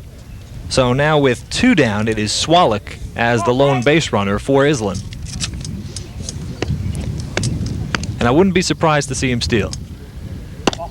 First pitch to Steve Adamczyk is outside.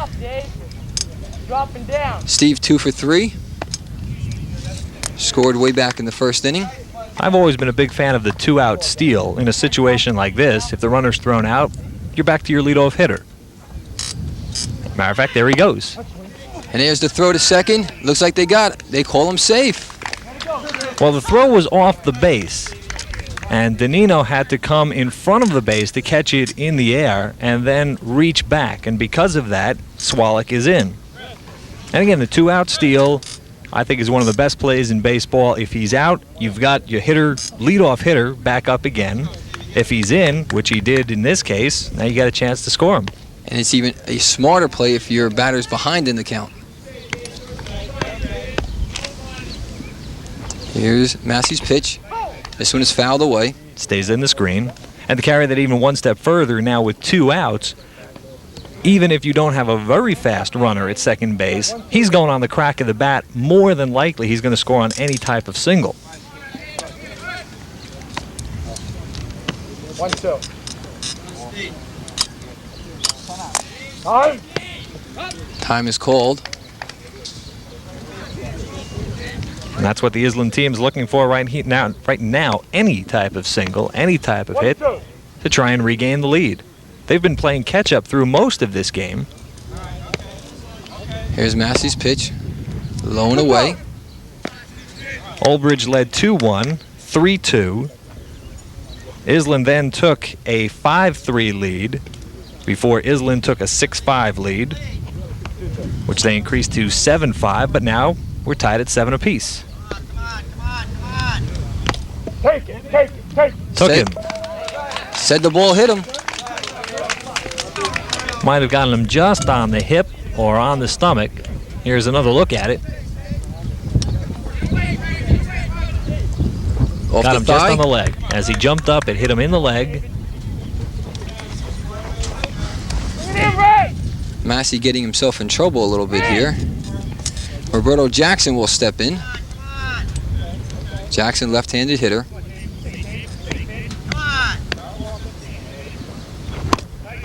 Does he go? Yes, they call it a strike. Darren Nagy on deck. Jackson 1 for 2 this evening.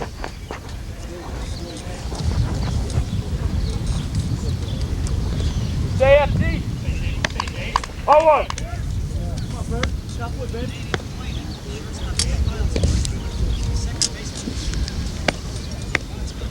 Massey sets and delivers. This one is popped. Foul. Chased by Donnelly. Good effort. Couldn't quite come up with the ball. There's not a lot of room in foul territory here. There you get a good look at it. Maybe 15, 20 feet. And the ball does go over the fence. But Donnelly with a nice try. There's a look at the foul territory area here at Kennedy High School. 0-2. On the third base side, it is fenced in. On the first base sign, there is a line on the field.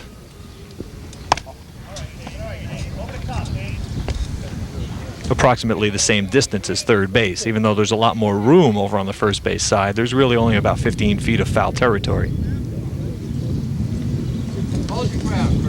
1-2 to Jackson. 2 outs. Runners at first and second. Time is called.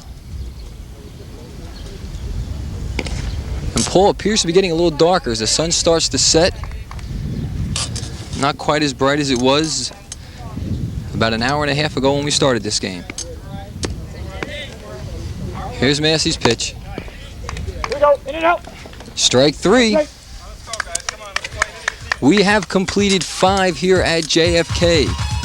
And our score is tied 7-7.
Ten. 9.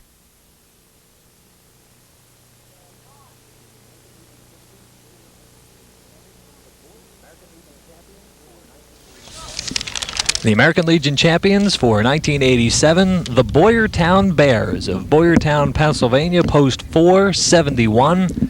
They represented Region 2. There are 8 regions throughout the state of New Jersey. Some of the fans enjoying today's hot weather, but a very hot ball game also. We're tied at 7 apiece. And as we go into the top of the 6th, I give it back to the master, Paul Spychala. Thank you very much, Pete. Pete Caggiano, who has the distinct pleasure of not only playing the infield next to me, but batting next to me this coming Saturday, 7 o'clock under the lights at Pulaski Park in Bloomfield. We started to name some of the people who will be there. Dave Chesney, our director today. He'll be there with his bad ankles. I'll be there with my bad arm. We're a beatable team because we're old and tired. But we hope you come out to watch us play. Saturday night, Pulaski Park in Bloomfield for the benefit of the Bloomfield Central Little League. Tom Angelucci is 1 for 2 this evening. Walked in the first, singled in a run in the 4th. It'll be Angelucci, Miller, and LaMantia to face Tim Ryer. Ryer on in relief of Joe Zabrowski. Came on with 2 outs in the 5th. Induced Ampani to pop up. Grounded hard towards third. Spychala with the stab. His throw across the diamond in time for the out. And Spychala's been very busy at third base also, as is Donnelly. We mentioned Donnelly earlier. It's the hot corner, Paul. There you see the hard smash. Spychala extending the left arm with the glove. Now the long lollipop throw. Plenty of time. 3 assists, 1 put out at third base for Spychala. Ball just low to Joe Miller. Joe Miller named All Middlesex County today, as was Glenn Ampania, 2 of those representing Madison Central. Mike Cadella from Woodbridge High School, and Bill Mayer from Bishop R, who play for this Iselin team, all made the Star Ledger's All Middlesex County team. Tim Ryer starting to throw some heat here. Grounded hard up the middle. Nagy had a long way to go, and he won't even get there. The hard bouncer goes through the middle for a single. So with 1 out, Old Bridge has things going once again. And of course, just as I say, he throws the hard one. That time he threw a breaking pitch. That time Miller stayed with it. And you see the high bounce, the hard dirt in the infield. The ball skips through. And with one down, Joe Miller sits at first. One away, Lamantia is up at the plate. Let's see if he squares around to move the runner. Well, not on that pitch. He takes ball one.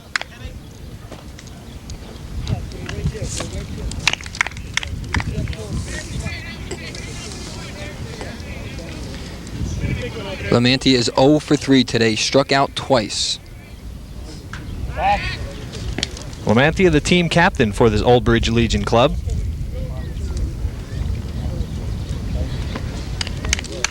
Tom Esser says he did not get as much recognition as he deserved since he played for East Brunswick Votech, and the Votech schools traditionally don't get as much coverage.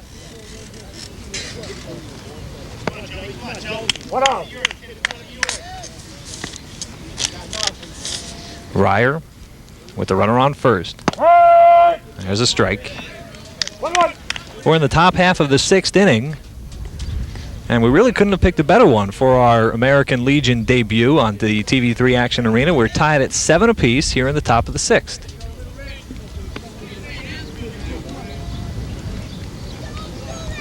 And another strike at the knees. Tim Ryer throwing the fastball right at the knees. Good control. Take a look at it. Watch the extension of his left leg, the follow through right there on the outside corner.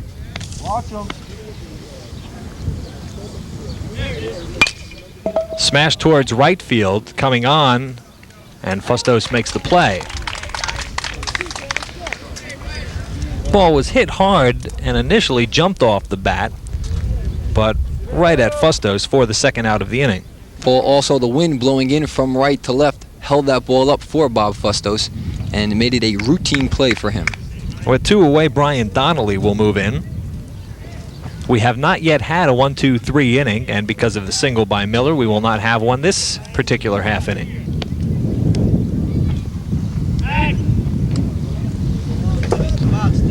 Donnelly 1 for 3 this evening. He singled back in the 5th and came around to score.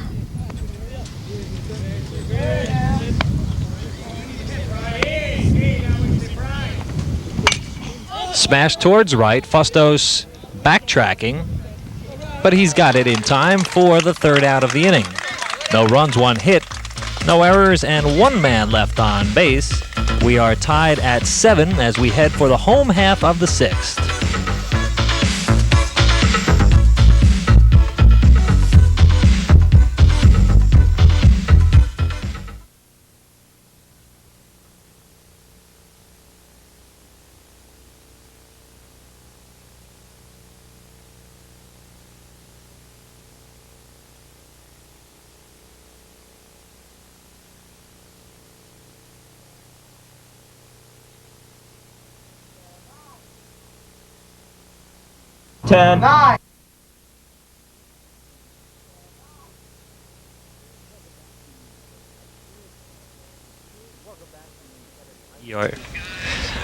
Welcome back to Kennedy High School. Tom Esser on the field because he's making a pitching change right now. David Massey will be out of the ball game, and Chris Percheski, a left-hander, will step in. We saw Percheski warming up a little earlier.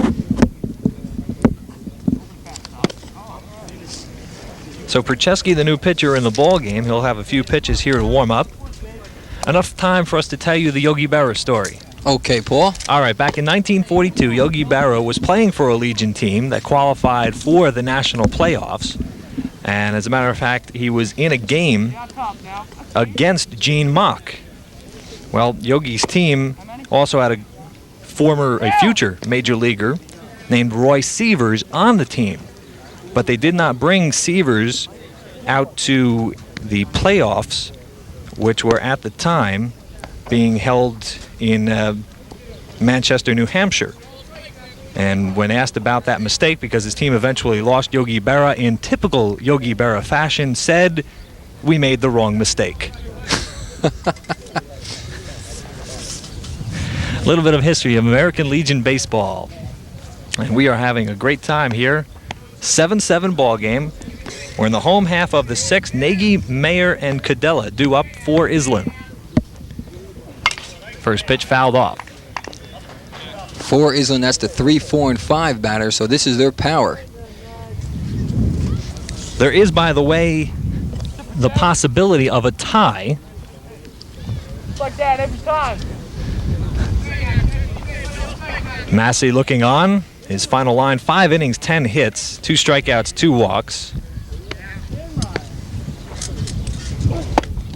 And he was disappointed about being taken out here in the 6th, but Tom Esser thinking about the future. This is only the 7th of a 24-game schedule for Old Bridge. Come on, Pachel. And he did throw quite a few pitches, Paul.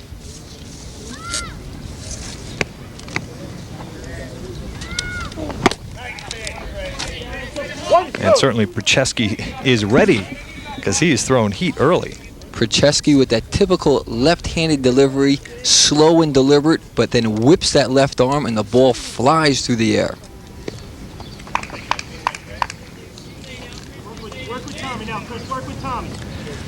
Matter of fact, Brian's father, Jack, an assistant coach with this Iselin team. Now that one was over everything. Trying to put a little too much on that pitch. Here we'll take a look at it as the ball just slips out of his hands. High over everybody. Back up, let's go. Jack Nagy, Mike Iverson, Bruce Moretta are the assistant coaches for Iselin Post 471. Come on, Pachel. And Nagy drills this one down left field. Will it stay? No. Kept curving foul. I don't think it had enough to get out of the park, although it does clear the fence in foul territory. The big question was, if it had stayed fair, how many bases would Nagy have gotten? Nagy got around on that high fastball. Again, right-handed batter, now left-handed pitcher. And as we mentioned earlier, 330 feet down the line. That's a long left field line. Right-handed man hooked the ball and pulled it just foul. Nagy already with 3 doubles, 1 triple, 1 homer this season. We're in the home half of the 6th inning.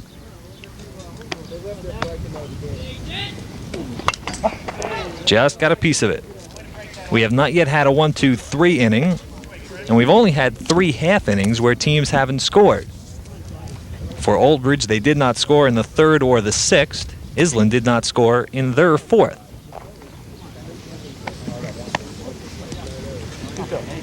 2-2 pitch.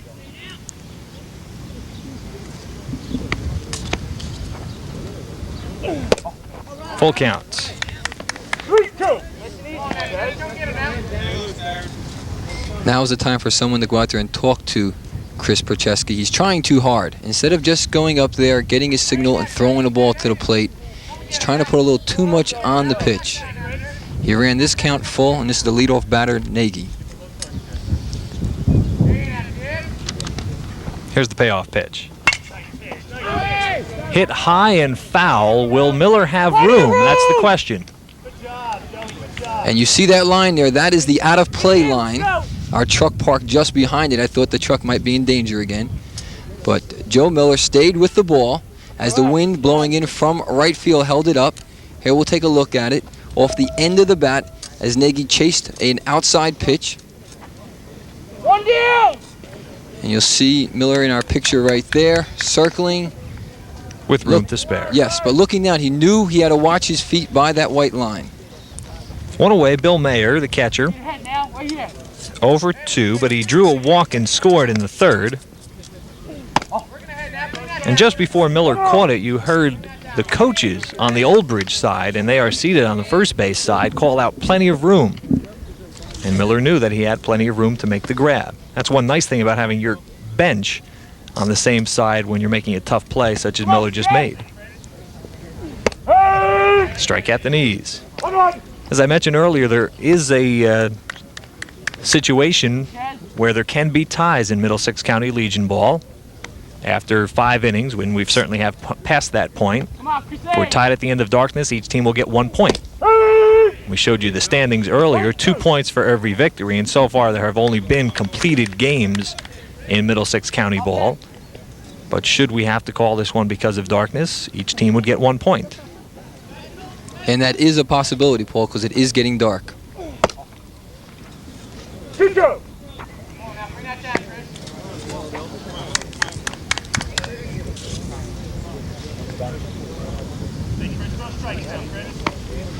Wait, two. 2-2 count. Mayer up, Caggiano on deck. Off-speed pitch grounded towards short. Lamantia gets a bad big hop. Usually you're happy to get a big hop on a ball, but the ball that Mayer hit was dribbling along just off the ground. Lamantia was down to make the low pickup, and then all of a sudden he got a big hop right over his shoulder. Ball hit towards short. Now watch right there. Oh, tough play. I think even you would agree, Paul, scored that one a 1B. So Mayer gets credit for an infield single. He is on with one away for Mike Caggiano. Come on, Chris.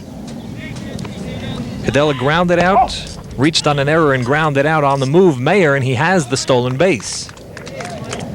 So Frank Notaro, not taking any chances here that we will get called because of darkness, wants to get a run. There you see he breaks, stumbled a second there. The pitch is high. Angelucci with the throw. Now it skips by Frank Danino. Joe Lamantia backing up, stops that ball from going into center field. But I think he was in regardless. Oh yes, but he prevented possibly Mayer going to third base. Up for a ball. Mike Caggiano with a chance to ride home the go-ahead run. 7-7 ball game. If Caggiano cannot do the job, Fustos follows him in the order. Come on, Chad.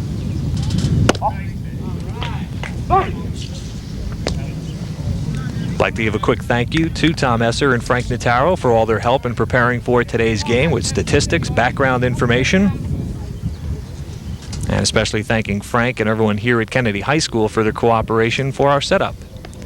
One away, runner on second. And that is high for ball 4. So Caggiano makes his way down to first on the first walk allowed by Percheski. Paul may not be as bad as it looks because now you set up a force. There is one down. Runners at first and second. You're looking for that hard ground ball to the infield to turn 2. Good point, because if you assume that we may, and I underline may, be in our last inning, Caggiano's run means nothing. Absolutely. But by having him on, it helps the defense have a force play everywhere. And this is the guy you want up. Fustos, 3 for 3 this afternoon.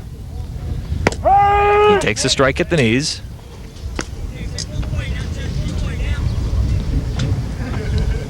Fustos with a pair of infield singles and then a sharp single in the 5th down the left field line. And he has scored 2 runs. Up for a ball. Percheski seems to be fighting himself. When he makes a bad pitch, he appears to be in pain, but I think it's more the fact that he's upset with himself for not doing what he tries to do. Come on, Chad. Swing and a miss. That time he brought heat. You heard the pop of the glove of Tom Angelucci. There we see him. Watch him snap that elbow. Even in slow motion, that looked fast. 7-7 ball game.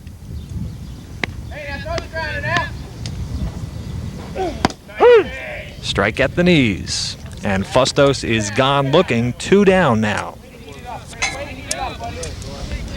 And those last 2 pitches, Percheski really brought smoke.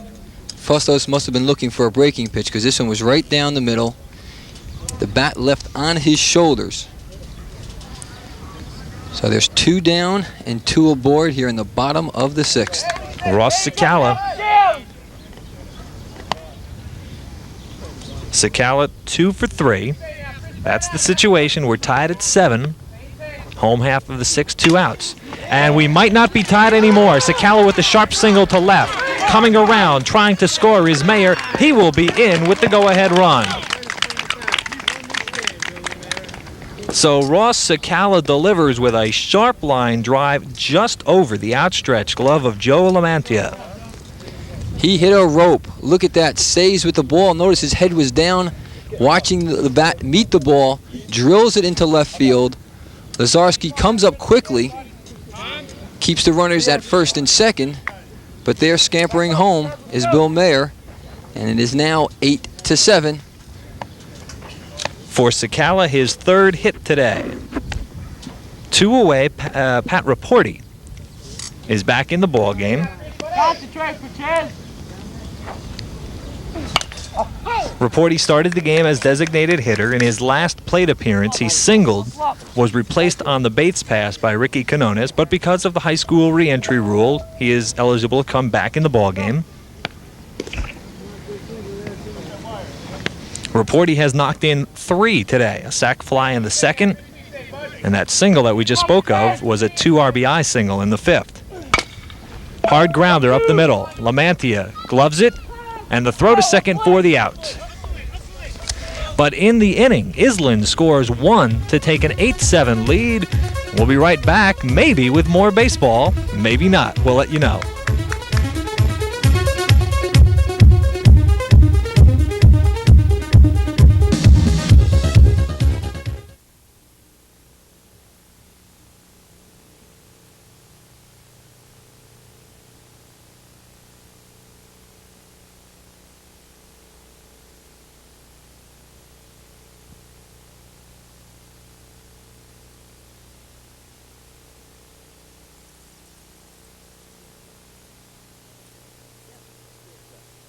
Post-game interviews. Yes, the post-game show. Kiner's Corner. Stick.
As the team started to gather their gloves and bats for the 7th innings, the umpires decided that they could not fit in the full 7th inning under the light conditions, so the game was called at the end of 6. And our final score, Iselin the winner by an 8-7 final score. A great opener for us in our summer series of baseball here on the TV3 Action Arena. And 2 fellas who had outstanding games in our opener, Pat Raporti with 3 RBI today. Pat, this Iselin club, so far the bats have been out for your team. Any particular reason you think the club as a whole is hitting so well here in the first 9 games? We started the season early, back in November with batting practice. Then we got out early again this year.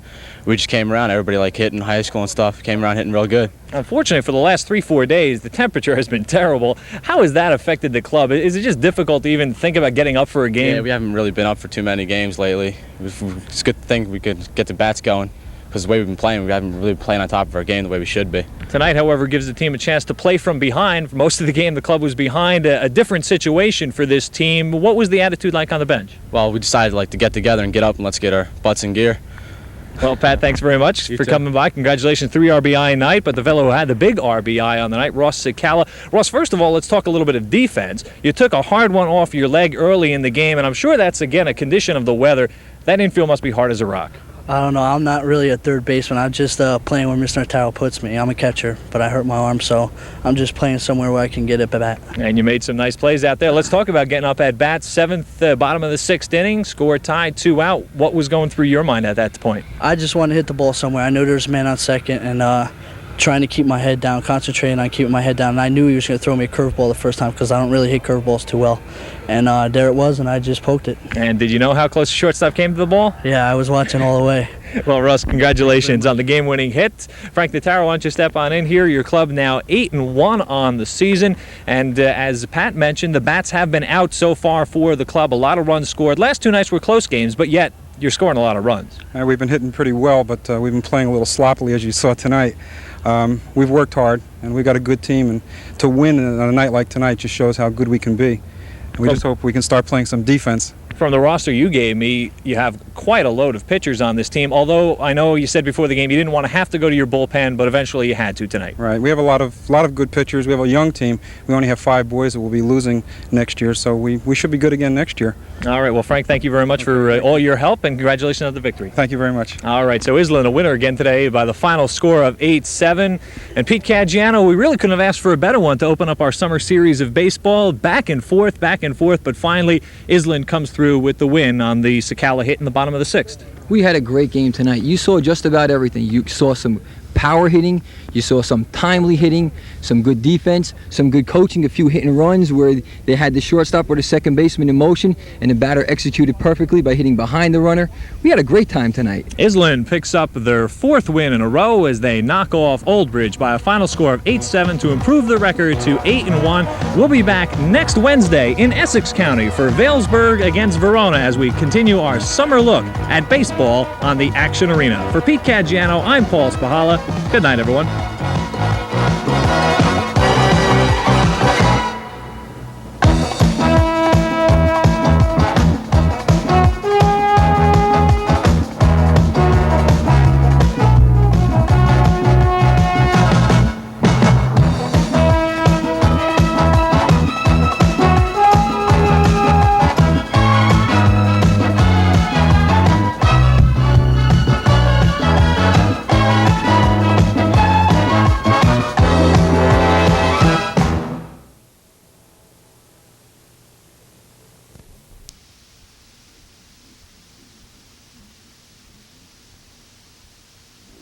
It's never been proved that these are reasonable, and not because we live in affluent communities.